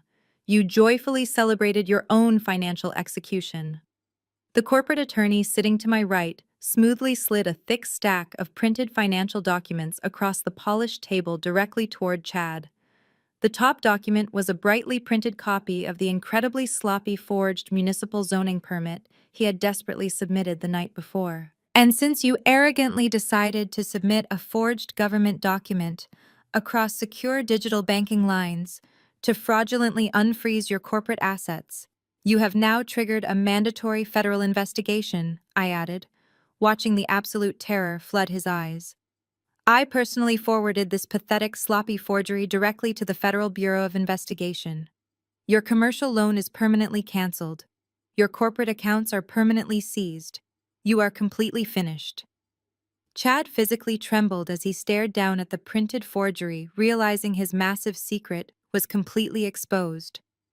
The color completely drained from his face, leaving him looking incredibly sickly and pathetic under the bright fluorescent boardroom lights. He desperately lunged forward, pressing his shaking, sweaty hands flat against the mahogany table. "Maya, please, you have to listen to me," he begged, his voice cracking with pure pathetic desperation. "We are family. You are my sister. You cannot do this to your own family over a simple administrative misunderstanding. I was just trying to build a massive financial legacy for all of us. I can fix this. I can work for you. Please, Maya, do not send me to federal prison. Have some mercy on your brother." I let out a low, humorless laugh that cut through the sterile room like a razor blade. Family. I repeated the word slowly, letting it hang bitterly in the cold, conditioned air. I tapped my tablet again, bringing up a meticulously organized spreadsheet on the massive screen behind me. Let us briefly review your strict definition of family, Chad. On April 14th, you loudly told the entire church congregation that I was a financial parasite, draining my parents' retirement fund. On June 2nd, you cornered me in the kitchen and told me I would never be anything more than a glorified administrative assistant because I lacked the genetic drive for real success. And just a few weeks ago, you stood in the backyard wearing that incredibly stupid apron and mocked my entire career. "Careful in the real world, Maya." I quoted him with absolutely perfect, chilling accuracy. "No handouts out there. You actually have to work for a living instead of leeching off your hardworking parents." I closed the spreadsheet, the screen going dark, and I stared right through his terrified, panicked eyes. "You wanted me to experience the real world without any handouts, Chad. Welcome to the real world. Here there are massive, unavoidable federal consequences for your arrogant stupidity. I am simply holding you to your own highly demanding standard." Chad collapsed back into his heavy leather chair, completely defeated, openly sobbing into his shaking hands. He sounded like a terrified child. Chloe sat completely frozen beside him, staring blindly at the massive mahogany table, entirely unable to comprehend that her luxurious lifestyle was officially dead. I had completely dismantled the arrogant golden child and her fraudulent criminal husband in less than 5 minutes flat. I slowly turned my head away from the weeping tech bro and locked my icy, unblinking gaze directly onto my father. Reverend Calvin was practically hyperventilating, his hands gripping the armrests of his chair so tightly his knuckles were completely white. He knew he was next on the chopping block. I offered him a sharp, terrifying smile that did not reach my eyes. Now I said, my voice dropping to a dangerously quiet whisper. "Let us talk about the 5 years of rent you claimed I owed you." I kept my eyes locked on my father as I reached for a manila folder resting near my tablet. I slid the heavy file across the polished mahogany table until it stopped right in front of his shaking hands. "Go ahead and open it," I instructed, my voice completely devoid of any warmth. "That is the complete and unedited financial history of your community church, From exactly 4 years ago. My father stared at the closed folder, as if it were a live explosive device. He did not make a single move to touch it, so I simply continued talking. 4 years ago, your community church faced total financial collapse due to your reckless spending and your misappropriation of the church charity funds.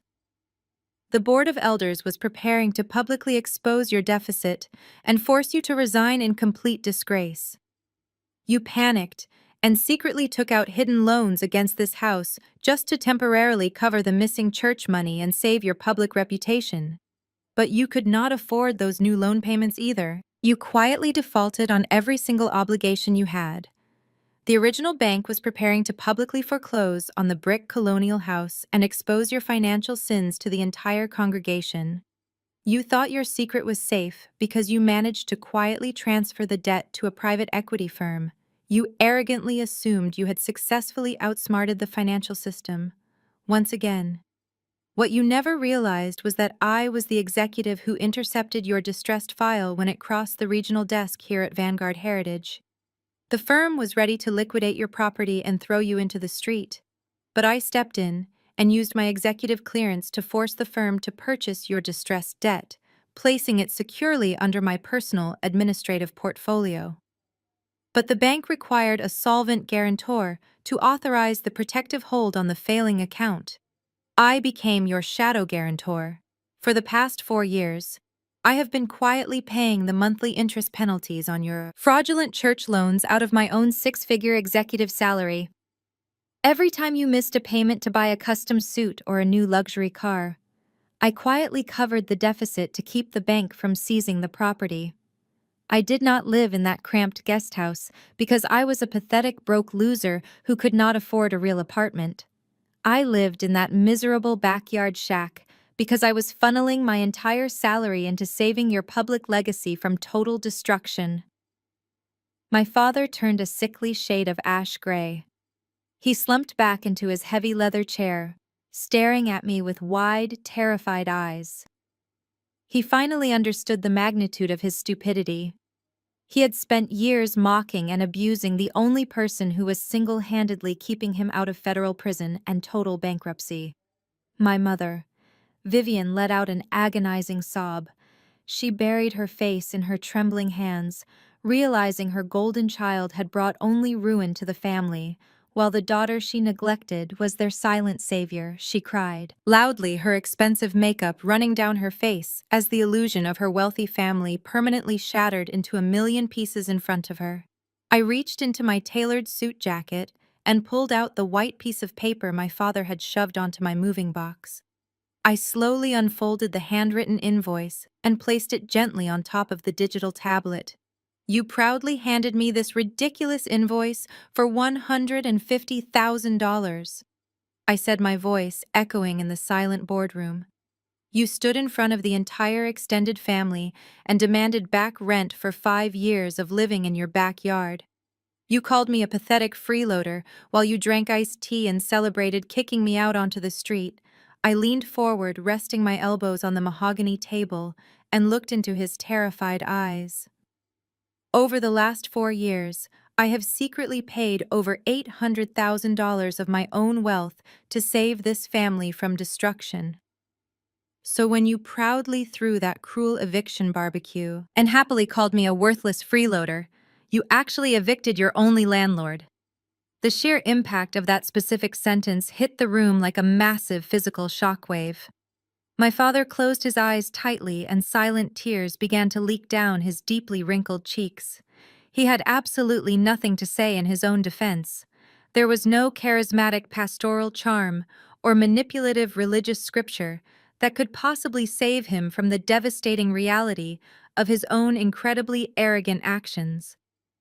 He had violently bitten the only hand that had ever truly fed him, and now he was going to starve completely alone.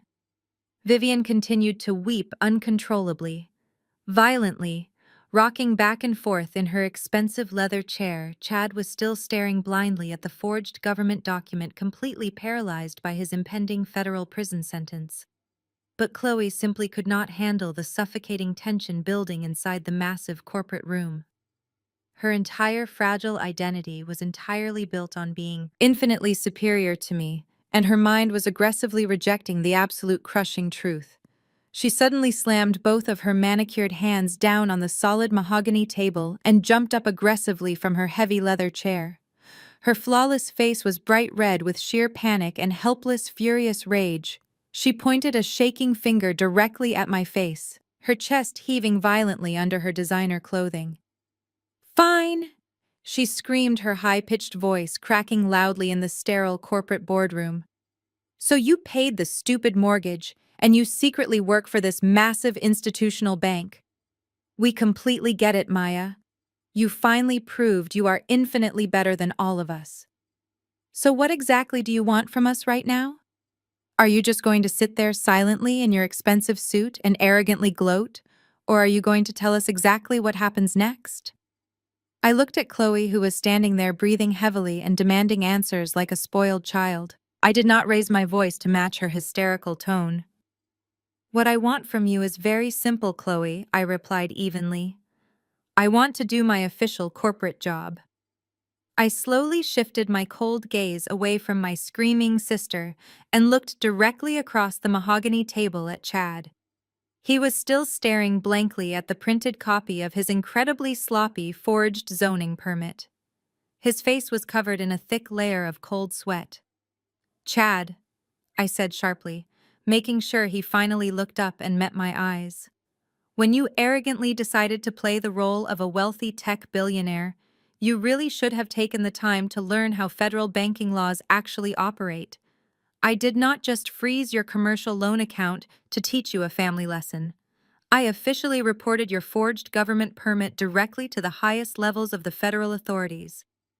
The stern agents who visited your front porch this morning were not there to ask polite neighborhood questions. They were there to officially serve a mandatory federal subpoena for aggravated wire fraud and the intentional forgery of official municipal documents. You committed a massive felony against a federally insured financial institution." I continued, my voice completely void of any mercy or hesitation. "You use the internet to transmit a fabricated government seal, which instantly upgrades your petty local crime to a severe federal offense. The minimum mandatory sentencing guidelines for this specific level of institutional bank fraud are incredibly strict. The United States federal government has a nearly perfect conviction rate when it comes to prosecuting white-collar financial crimes backed by this much digital evidence." Chad tried to open his mouth to speak, but no words came out. He just let out a pathetic whimpering sound, shaking his head back and forth, as if denying reality would somehow magically make the federal charges disappear. "I have personally handed the federal investigators your computer network address, the exact digital timestamps of your upload, and the undeniable proof of your criminal intent," I told him, leaning forward slightly so he could hear every single devastating syllable. "Your corporate lawyers cannot save you because you have no money left to pay them. Your massive loan is permanently canceled, and your assets are completely seized by the United States government. Enjoy your 5 to 10 years in federal prison, Chad." The absolute finality of my words struck him like a massive physical blow to the chest. He completely broke down, sobbing loudly right there in the sterile corporate boardroom. He buried his face in his trembling hands and cried like a terrified child who had finally been caught stealing. His chest heaved violently as he desperately gasped for air, completely overwhelmed by the terrifying reality of spending the next decade of his life locked inside a federal penitentiary. He started frantically apologizing, babbling incoherently about how sorry he was and how he never meant to hurt anyone. He aggressively pointed his shaking finger at Chloe and loudly blamed her expensive shopping habits for driving him to commit the financial fraud. Chloe stared at her weeping husband with absolute disgust, finally realizing that the wealthy, glamorous life she thought she had secured was completely fake and entirely over. She slowly sank back into her heavy leather chair, completely speechless, as the massive weight of their collective failure finally crushed her arrogant spirit. She looked completely pathetic, sitting there in her designer clothes, next to a federally indicted criminal who was loudly crying into his own hands. I let Chad cry for another full minute, allowing the miserable sound of his total defeat to echo off the cold glass walls of the massive room. Then, I turned my attention back to my father. Reverend Calvin was practically hyperventilating. His pristine pastoral image was completely shattered, and he looked like a terrified, broken old man. I reached over to the thick stack of financial documents sitting next to my digital tablet. I smoothly pulled out a single sheet of thick legal paper printed on the official Vanguard Heritage corporate letterhead. I slowly slid the heavy document across the polished mahogany table directly toward my father. He stared down at the crisp white paper, but his hands were shaking so violently that he could not even reach out to pick it up. "That is your official notice of immediate foreclosure," I stated calmly, watching the last remaining drops of color completely drain from his wrinkled face. "Since the primary guarantor of this massive commercial loan has critically defaulted and committed severe federal fraud, the protective hold on your residential property is permanently revoked. The bank is officially seizing the entire brick colonial estate to partially cover the massive institutional losses your son-in-law recklessly created. You are no longer the owner of that massive property. You are now illegally trespassing on corporate land." My mother Vivian let out a loud, agonizing wail, covering her ears, as if trying to physically block out my words. My father looked up at me, his eyes wide with absolute horror and deep, desperate panic. "You have exactly 7 days to completely vacate the property," I announced, my voice echoing with terrifying authority. "You must remove all of your personal belongings by next Monday evening. If you are still inside the house on Tuesday morning, the local county sheriff will arrive to forcibly remove you from the premises." "Maya, please," he whispered, his voice cracking completely. "This is our family home. This is where you grew up. I built that church community from the ground up. You cannot throw your own mother and father out onto the street like common criminals. Where are we supposed to go?" I leaned back in my oversized leather executive chair, entirely unmoved by his pathetic emotional manipulation. "That is no longer my problem, Calvin," I replied coldly, using his first name to clearly establish that our familial relationship was completely dead. "The local authorities have already been formally notified of the impending eviction. The property will be completely fenced off, and the heavy commercial bulldozers are coming next Tuesday morning to demolish the house and clear the valuable land for commercial redevelopment." The crushing reality of losing absolutely everything finally broke the proud community pastor. The man who had spent his entire life preaching about divine favor and demanding absolute respect from his congregation was completely destroyed by his own blind greed and arrogant favoritism. My father slowly slid out of his heavy leather chair and dropped heavily onto his knees right there on the pristine corporate boardroom floor. He clasped his trembling hands together, holding them up toward me as tears streamed rapidly down his face. He began to desperately beg for his life. Reverend Calvin stayed on his knees against the cold hardwood floor of the corporate boardroom. His expensive linen suit was completely wrinkled and stained with his own sweat.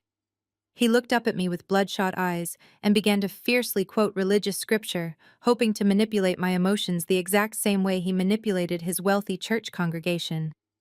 "Maya, please listen to the word of the Lord," he pleaded, his voice shaking violently. "Blessed are the merciful, for they shall be shown mercy. I am your father, and I have sinned against heaven and against you. But the Bible teaches us absolute forgiveness. You cannot let the bank destroy our family sanctuary. We can rebuild this together. I will publicly apologize to you in front of the entire church. Just please give me another chance to be a righteous father." I stared down at him without a single ounce of pity. "You did not show me any of that divine mercy when you proudly handed me a fake invoice for $150,000. I replied, my voice completely flat and unbothered. "You did not quote any religious scripture about kindness when you stood in the backyard drinking iced tea and happily watching Chad mock my career. The massive global financial institution that currently owns your debt does not accept Bible verses as a valid form of currency, Calvin. Your fake pastoral charm has absolutely no power in this building. You are simply a severely delinquent account that I am legally liquidating. Seeing that her husband was completely failing to break through my cold exterior, my mother Vivian suddenly jumped up from her heavy leather chair. She rushed around the massive mahogany table, tears streaming rapidly down her perfectly made-up face. She threw her arms out wide desperately, trying to pull me into a deep physical embrace. She was aggressively playing the ultimate mother card. Maya, my sweet, beautiful baby girl, she sobbed loudly, her voice echoing off the glass walls. I am your mother. I carried you inside me for 9 months. You are my own flesh and blood, and a mother has a sacred, unbreakable bond with her daughter. I know we made some terrible mistakes, but deep down, we have always loved you so much. Please do not do this to your own mother. We will change. I promise you everything will be completely different from now on. As she lunged forward to hug me, I calmly took a deliberate step backward, smoothly avoiding her desperate physical grasp. The corporate attorney sitting to my right instantly stood up defensively, but I held up my hand to silently signal that I was completely in control. Vivian stumbled slightly, her arms wrapping around empty air. You did not act like a caring mother when you quietly emptied my entire college savings account to pay for Chloe's luxurious destination wedding, I told her, my tone dropping to a chilling whisper. You did not feel any sacred maternal bond when you happily packed my belongings into cheap cardboard boxes and threw me out of the guest house so your golden child could have a little more space. You only remembered that I was your daughter the exact second you realized I controlled all of your money. Your maternal love is completely conditional, and I am no longer funding your delusions. Vivian gasped loudly, clutching her chest as if she had just been shot. She collapsed against the side of the mahogany table, weeping hysterically. Chloe was still sitting frozen in her chair, completely paralyzed by the sheer magnitude of their collective failure. Chad was still violently sobbing into his hands, entirely consumed by the terrifying reality of his impending federal prison sentence. I had completely exhausted my patience for their pathetic emotional performance. I casually checked my expensive wristwatch, noting the time. Our scheduled meeting is officially over, I announced clearly. I reached across the polished table and firmly pressed a small silver button located near the digital projection screen. Within seconds, the heavy frosted glass double doors swung open, and 4 massive corporate security guards wearing immaculate dark suits stepped directly into the boardroom. They moved with terrifying professional efficiency. Escort them out, I commanded, pointing clearly at my broken family. Ensure they leave the corporate premises immediately and permanently. Revoke their building access credentials. The security guards did not hesitate. They marched over to the table and physically grabbed Chad by his upper arms, forcefully pulling the sobbing tech bro out of his leather chair. Chloe screamed in protest, but another guard smoothly grabbed her elbow and firmly directed her toward the exit. My father weakly tried to stand up from the floor, but his legs completely gave out. 2 heavy-set guards had to physically lift Reverend Calvin, supporting his dead weight as they dragged him out of the room. Vivian followed closely behind them, wailing loudly and desperately reaching back toward me, but the heavy glass doors firmly clicked shut, completely cutting off her agonizing cries.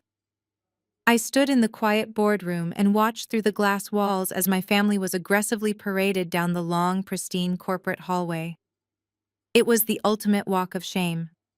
The powerful executives and sharp attorneys walking past them stopped to openly stare at the pathetic, chaotic spectacle. My family was forcefully packed into the golden elevator and sent directly down to the lobby.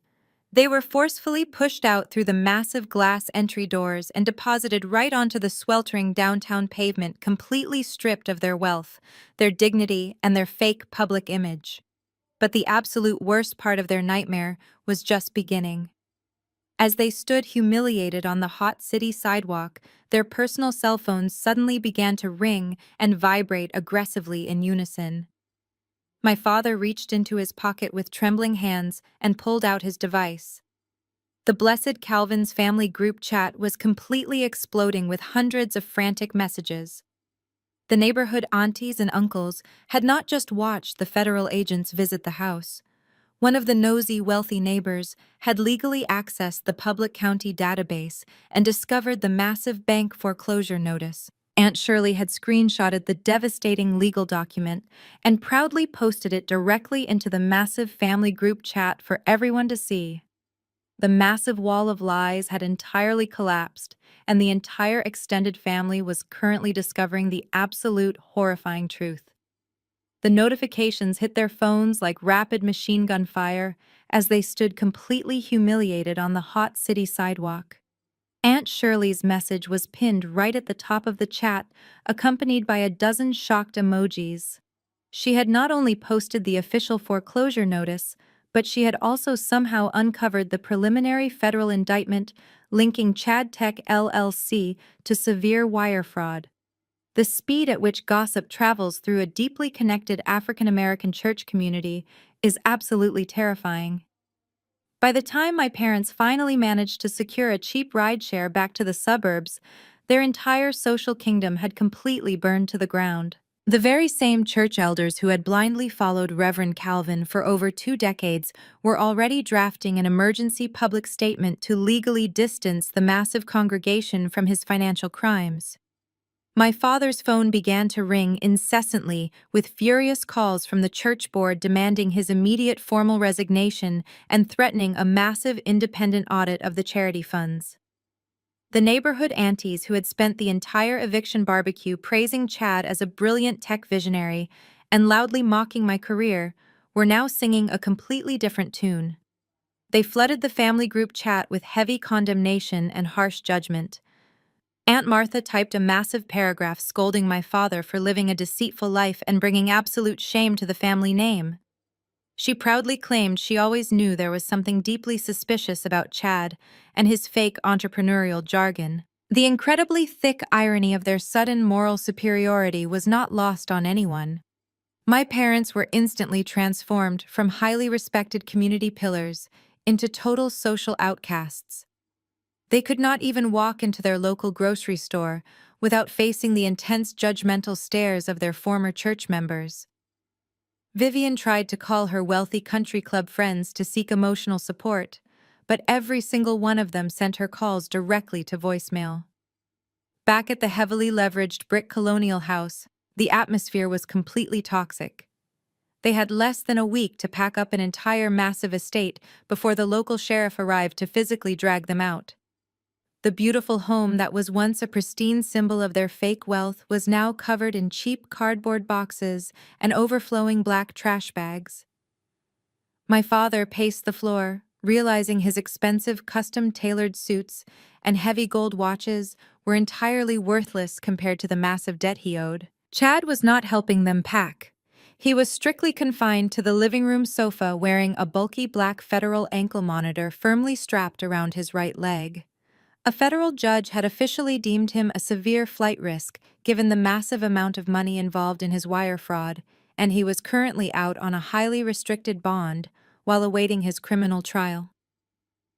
The heavy plastic device beeped loudly every time he moved too far from the designated residential base station, serving as a constant, humiliating reminder of his impending prison sentence. He stared blankly at the television screen, looking completely dead inside. Chloe stormed down the grand wooden staircase, dragging 2 massive designer suitcases behind her. She did not bother to pack any of his clothes or check to see if he was okay. She kicked a stray moving box out of her way and glared at her husband with absolute disgust. She loudly declared that she was not going to spend the best years of her youth being legally married to a broke, convicted felon. She demanded an immediate annulment and aggressively marched right out the front door, completely abandoning him the exact second the stolen money stopped flowing.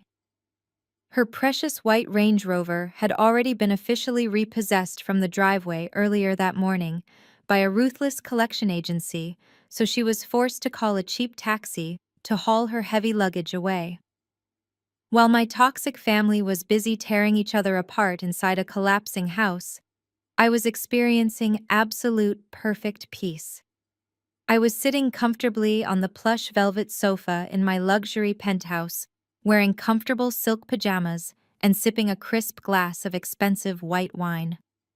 The massive floor-to-ceiling windows offered a stunning twilight view of the Atlanta skyline, but my attention was entirely focused on my personal cell phone resting on the glass coffee table. The device was vibrating constantly. The exact same relatives who had happily watched my father hand me a fake invoice for back rent were now frantically trying to contact the new billionaire of the family. I did not answer a single call.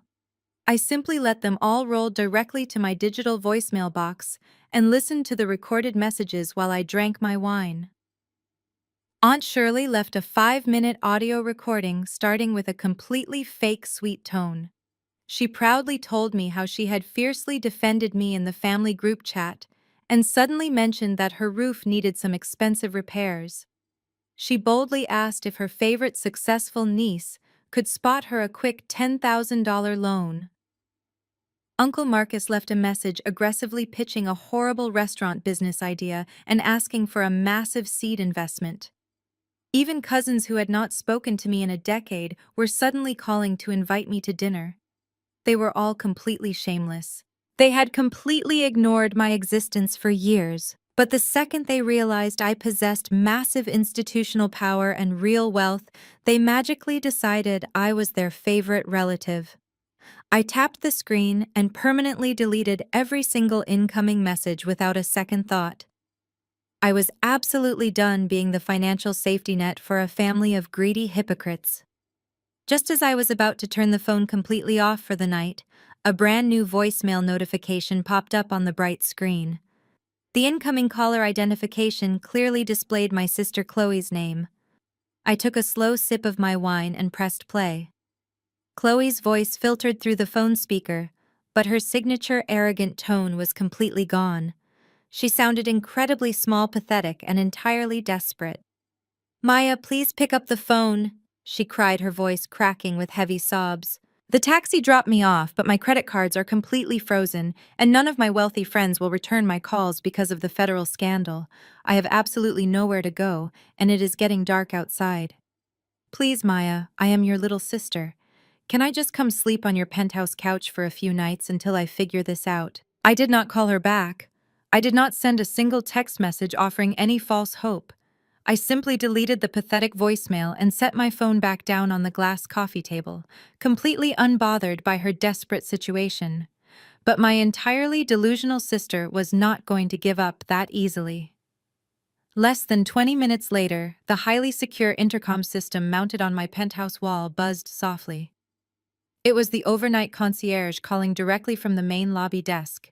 He politely informed me that a frantic young woman claiming to be my sister was currently standing at the front desk, aggressively demanding to be led up to my private residence. The concierge noted that she was making a loud scene and asked if I wanted the building security team to forcibly remove her from the premises. I thought about it for a brief moment. I could have easily told them to throw her out onto the dark street without ever looking at her face again. But I realized I needed to personally deliver this final rejection to ensure she never returned. I told the concierge I would be right down. I took my time riding the private golden elevator down to the ground floor. When the heavy brass doors smoothly slid open, I stepped into the sprawling marble lobby and immediately spotted Chloe. She was completely unrecognizable from the arrogant woman who had practically squealed with joy while tearing down my bedroom walls just a few short weeks ago. Her perfectly styled blonde hair was a messy, tangled knot sitting haphazardly on top of her head.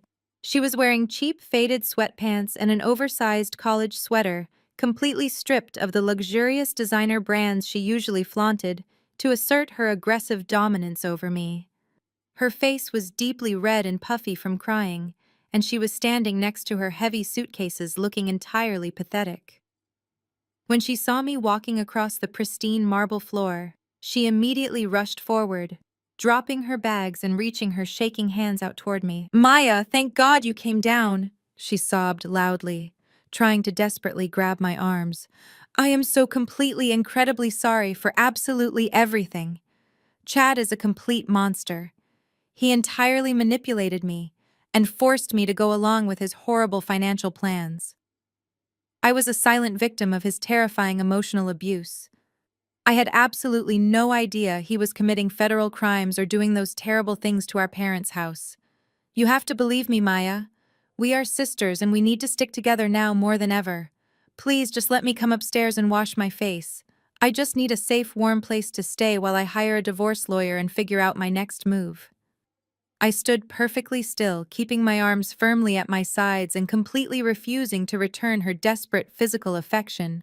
I looked down at her tear-stained face and felt absolutely nothing but cold, sharp clarity. You were not a helpless victim, Chloe, I stated evenly, my voice ringing clearly through the quiet luxury lobby. You were a highly active and incredibly enthusiastic participant in every single cruel thing that happened to me. You did not look like a manipulated hostage when you were proudly driving that fraudulently purchased white Range Rover and bragging about your new wealthy tax bracket. You were not under extreme emotional distress when you happily sent me a high-definition video of my home being violently demolished. She opened her mouth to argue, to spin another pathetic web of lies to save herself, but I held up my hand, stopping her instantly. You did not just passively stand by and watch me get evicted. I continued stepping closer to her so she could not escape the heavy weight of my words. You actively participated in my public humiliation. At that cruel backyard barbecue, you deliberately threw a burnt hot dog at my feet like I was a starving stray animal. You laughed right in my face and told me that my tiny living space was finally going to be used to generate real wealth you were incredibly proud of. Incredibly. Yourself when you thought you had successfully destroyed my life. Tears streamed rapidly down her cheeks as she realized her pathetic victim routine was completely failing to manipulate me. Maya, please, she begged, her voice cracking into a high-pitched, terrified whine. I was just stupid and caught up in the moment. I am completely broke. I have absolutely zero money, and I do not know how to survive out here in the city. I have never had to work a real job in my entire life. What am I supposed to do now? I looked at her with pure, icy indifference. You threw a hot dog at me and told me to get a job at McDonald's, I said, delivering the final devastating blow with absolute precision. They are hiring Chloe. I highly suggest you fill out an application. I turned my head and looked directly at the stern security guard standing near the reception desk. She is not a guest, I informed him clearly. Please escort this woman off the corporate property immediately and add her name to the permanent restricted entry list. If she ever returns, call the local police and have her arrested for trespassing. I turned my back on my weeping sister and walked calmly toward the golden elevator. I did not turn around when she screamed my name in pure desperation, and I did not flinch when the security guards firmly grabbed her arms to drag her out of the lobby. The heavy brass doors closed silently, separating me from her toxic existence. Forever, I rode the elevator back up to my beautiful penthouse, feeling incredibly light and completely free. My sister had finally been forced to enter the real world without a safety net. Her golden child status was completely revoked. But the ultimate grand finale of my revenge was scheduled for the very next morning. The sun was about to rise on a brand new day in Atlanta, and it was officially moving day for my parents. The following morning arrived with a brutal and suffocating humidity that seemed to perfectly mirror the suffocating reality settling over the brick colonial house. My father, Reverend Calvin, stood on the manicured front lawn wearing a stained t-shirt and faded jeans, completely stripped of his usual crisp linen suits. He wiped the heavy sweat from his forehead as he stared blankly at the small, dented U-Haul truck parked awkwardly in his pristine driveway. He had spent decades carefully curating his public image as a prosperous community leader, blessed with divine financial favor. Now he was being publicly forced to pack whatever meager belongings the bank legally allowed him to keep into a rented truck that was entirely too small. The massive local moving companies he usually hired for church events had all politely declined his desperate calls, knowing perfectly well that his credit was completely destroyed and his bank accounts were frozen. My mother, Vivian was inside the house, frantically wrapping her few remaining designer plates in cheap newspaper, sobbing loudly with every dish she packed. Chad was nowhere to be seen. He was still confined to the living room couch, nursing a massive hangover and staring at his bulky federal ankle monitor, waiting for his public defender to call. The once quiet and respectful neighborhood had suddenly transformed into a cruel public theater. Several of their wealthy neighbors had conveniently decided to walk their expensive purebred dogs or water their front lawns that morning, slowing down as they passed the colonial house, just to aggressively stare and whisper among themselves. Aunt Shirley had driven slowly past the house twice in her sedan, not stopping to offer any physical help, but clearly taking mental notes to eagerly report back to the massive family group chat. The absolute ultimate humiliation arrived precisely at 9 in the morning. A heavy white commercial truck pulled up to the curb, and two men wearing bright yellow high-visibility vests stepped out. They did not knock on the front door or introduce themselves to my father. They simply walked directly onto the center of the perfectly manicured lawn, carrying a massive heavy wooden sign attached to a thick metal post. One of the men raised a heavy sledgehammer and violently pounded the metal post deep into the green grass, exactly in the spot where the cruel Eviction barbecue tent had stood just a few weeks prior. The massive sign was painted bright red and white, boldly declaring the property as bank-owned and available at public auction. My father flinched with every strike of the sledgehammer, feeling as if the heavy tool was violently smashing his entire legacy into pieces. He slowly walked over to the massive bank sign and gently placed his trembling hand against the rough wooden edge. The crushing weight of absolute realization finally hit him with the force of a speeding train. He had spent his entire life desperately chasing the blinding illusion of wealth and public status. He had actively prioritized his fake public image over the actual well-being of his own children. He had blindly enabled Chloe's toxic arrogance and happily elevated a fraudulent con artist simply because Chad spoke with the arrogant confidence of a wealthy tech billionaire. And in his relentless pursuit of absolute perfection, he had violently pushed away the only daughter who possessed the true strength and financial resources to actually save him. He realized with sickening clarity that the massive corporate bank did not destroy his life. He had actively handed them the sledgehammer and enthusiastically begged them to swing it. His foolish pride had completely bankrupted his family, fractured his marriage, and permanently destroyed the community church he had spent decades building.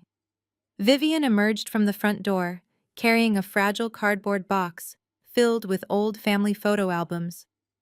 She stopped on the front porch, staring at the massive bank sign and the small dented moving truck. She looked incredibly old and fragile, completely broken by the sudden loss of her superficial kingdom. "Calvin," she whispered, her voice cracking with pure exhaustion, "where are we even going to go? The cheap apartment we rented is completely on the other side of the city. We cannot even afford the security deposit without selling my jewelry." My father could not look her in the eyes. He simply shook his head and walked slowly back to the moving truck, picking up another heavy box of useless possessions. Later that evening, as they sat completely exhausted on cheap folding chairs in their tiny new apartment, my father found an old legal notepad in his briefcase. He took out a cheap plastic pen and began to write. He did not use his booming, charismatic pastoral voice. He did not quote any manipulative religious scripture or desperately demand immediate forgiveness. He simply wrote the raw, absolute truth. He detailed his profound regrets, his blinding arrogance, and the deep, paralyzing shame he felt for how he had treated me. He wrote about the agonizing pain of watching his entire legacy burn to the ground and acknowledging that he was the one who had happily lit the match. It was the first genuinely honest thing he had done in over 2 decades. He carefully folded the letter, placed it in a plain white envelope, and mailed it directly to the corporate headquarters of Vanguard Heritage, addressed specifically to the senior risk manager. 3 days later, the plain white envelope arrived in the secure corporate mailroom and was promptly delivered directly to my luxury glass-walled office. I was sitting at my massive mahogany desk, calmly reviewing a completely different commercial portfolio, when my assistant quietly placed the letter on top of my keyboard.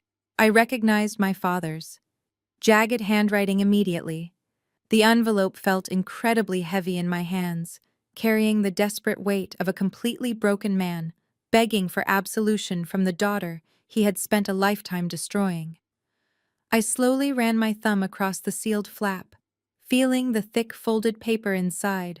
I knew exactly what it contained. It was the ultimate apology I had secretly craved for my entire life. The absolute validation that I was right and they were completely wrong. I held the letter for a long moment, staring out at the beautiful Atlanta skyline, contemplating the final, absolute step of my revenge. The massive question hung silently in the air. Would I open the letter and finally read his desperate groveling, or would I drop it directly into the heavy-duty corporate shredder without ever reading a single word? I slid my silver letter opener under the sealed flap of the plain white envelope and carefully pulled out the folded yellow legal paper. The handwriting was noticeably shaky and completely lacked the bold, arrogant strokes my father usually used when signing his massive church documents. I unfolded the pages and began to read the final words of Reverend Calvin. He started the letter by admitting that his foolish pride had completely destroyed his life and that he was deeply ashamed of the massive pain he had caused me. For a fleeting second, I actually thought he had experienced a genuine moment of profound spiritual clarity. But as my eyes moved further down the page, the tone of his writing subtly began to shift. The raw honesty quickly faded, and the exact same manipulative pastoral voice he had used to control his massive congregation for decades began to bleed directly through the ink. He started writing about how God deliberately tests families with severe financial hardship to bring them closer together. He subtly implied that my massive corporate wealth and executive power were actually divine blessings that were strictly meant to be shared with those who had tragically stumbled from the righteous path. He even had the absolute audacity to suggest that Vanguard Heritage could somehow hire him as a highly paid cultural consultant to help him slowly pay off his remaining civil debts. It was not a genuine apology at all.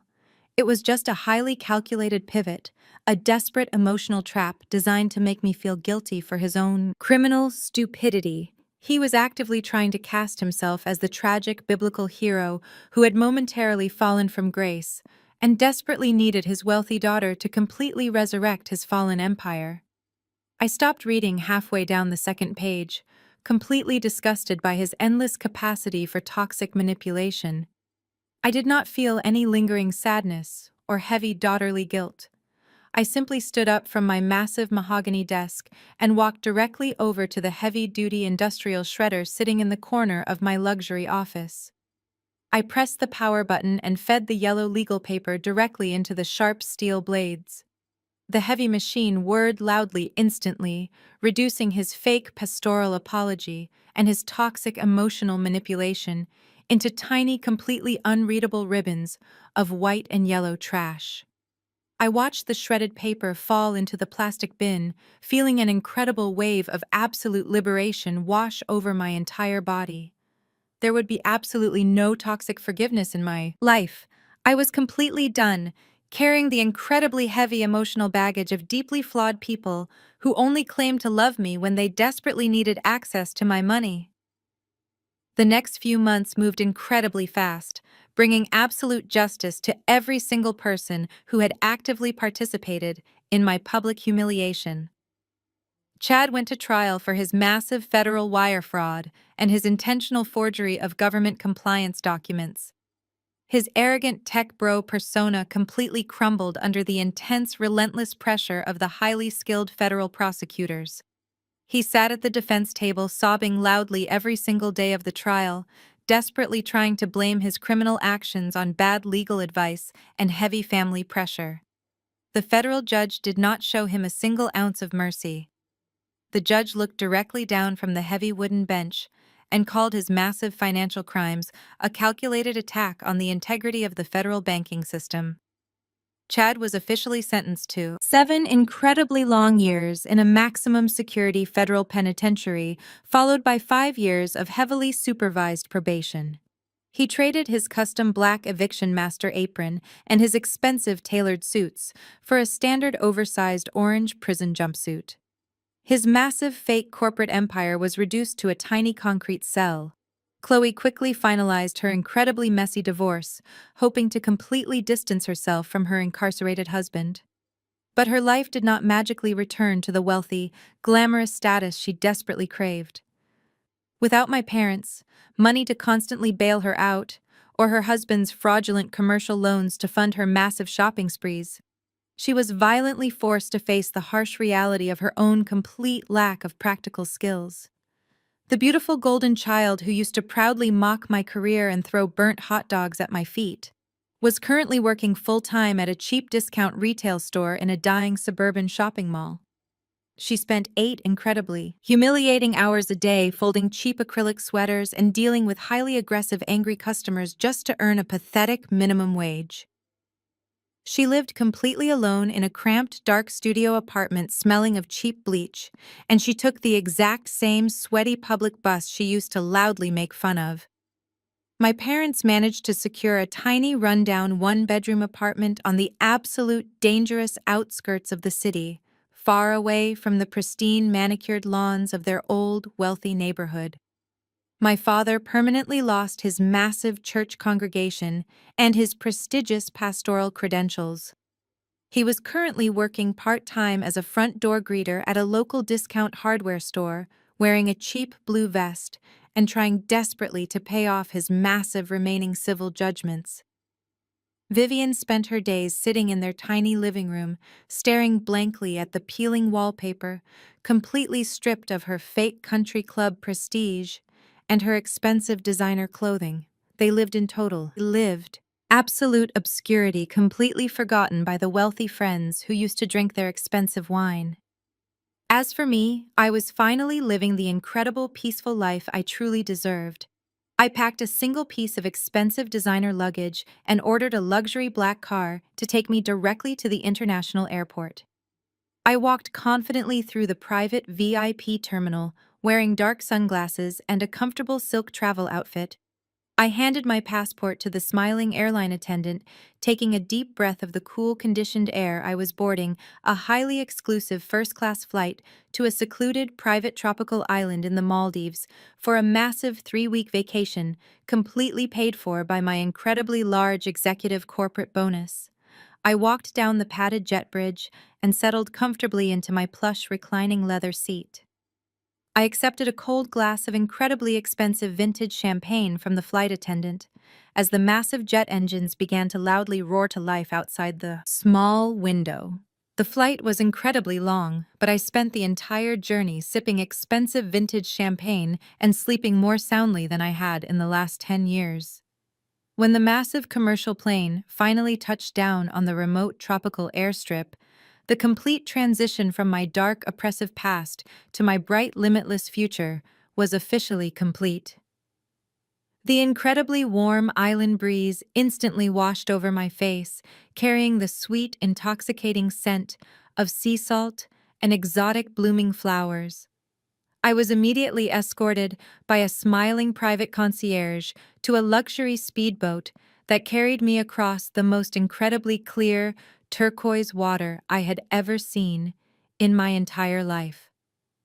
The boat ride was incredibly smooth, and the bright tropical sun felt like a warm, comforting blanket, completely melting away the lingering coldness of that sterile corporate boardroom. My private overwater villa was a breathtaking architectural structure built directly over the pristine living coral reef. It featured a massive wooden observation deck, a private glass infinity pool, and sturdy wooden steps that led directly down into the warm tropical ocean. I unpacked my single designer travel bag and put on a comfortable flowing white linen dress. I walked out onto the expansive wooden deck and sat down on a plush outdoor lounge chair, staring out at the endless, uninterrupted blue horizon. For the very first time in 33 years, my mind was completely silent. There was no screaming golden child sister violently demanding my immediate attention or maliciously destroying my property. There was no arrogant brother-in-law making cruel, condescending jokes about my career while actively committing federal financial crimes. There was no hypocritical father handing me fake handwritten invoices or demanding my total financial submission to protect his fake public image. There was just the gentle, rhythmic sound of the ocean waves washing against the sturdy wooden stilts of my private luxury villa. Poured myself a crystal glass of cold, sparkling water, and simply breathed in the absolute total freedom of my brand new reality. I realized that the absolute hardest part of permanently cutting off a highly toxic family is entirely mental. You spend your entire life being aggressively conditioned to believe that you are the designated problem, the broken piece of a supposedly perfect puzzle. You are constantly told that you are the difficult one, the selfish one, the ultimate family disappointment. They actively project all of their massive personal insecurities and their deep hidden failures directly onto you, so they never have to look in the mirror and face their own horrible behavior. I spent 5 agonizing years living in that cramped, dark guest house, actively convinced that if I just paid enough of their overdue bills and silently solved enough of their massive financial problems, they would finally recognize my true value and actually love me. But sitting here on this beautiful, secluded, tropical island, I finally understood the absolute, undeniable truth. My worth was never tied to being their loyal, pathetic scapegoat. I was never the actual problem in that deeply dysfunctional family. I was the ultimate financial solution they desperately abused and completely took for granted. The profound peace I felt right now was not just about having massive corporate wealth or enjoying an incredibly luxurious island vacation. It was the incredible deep satisfaction of finally reclaiming my own personal identity and completely severing the heavy toxic chains they had forcefully wrapped around my neck. Blood relation is just an absolute biological accident. It does not give anyone a permanent free pass to completely disrespect your boundaries, continuously drain your hard-earned resources, and aggressively destroy your mental health. Permanently cutting them off was not an act of petty cruelty. It was an act of radical, necessary self-preservation. I actively chose myself over their fake, public image, and I would absolutely never apologize for refusing to let them forcefully drag me down into their own sinking ship. I picked up my expensive personal cell phone and looked at the completely blank screen. I had completely changed my phone number before boarding the flight, and I permanently deleted all my old social media accounts. They had absolutely no way to ever reach me again. Their dramatic, chaotic world of fake wealth repossession notices and federal indictments was entirely dead to me.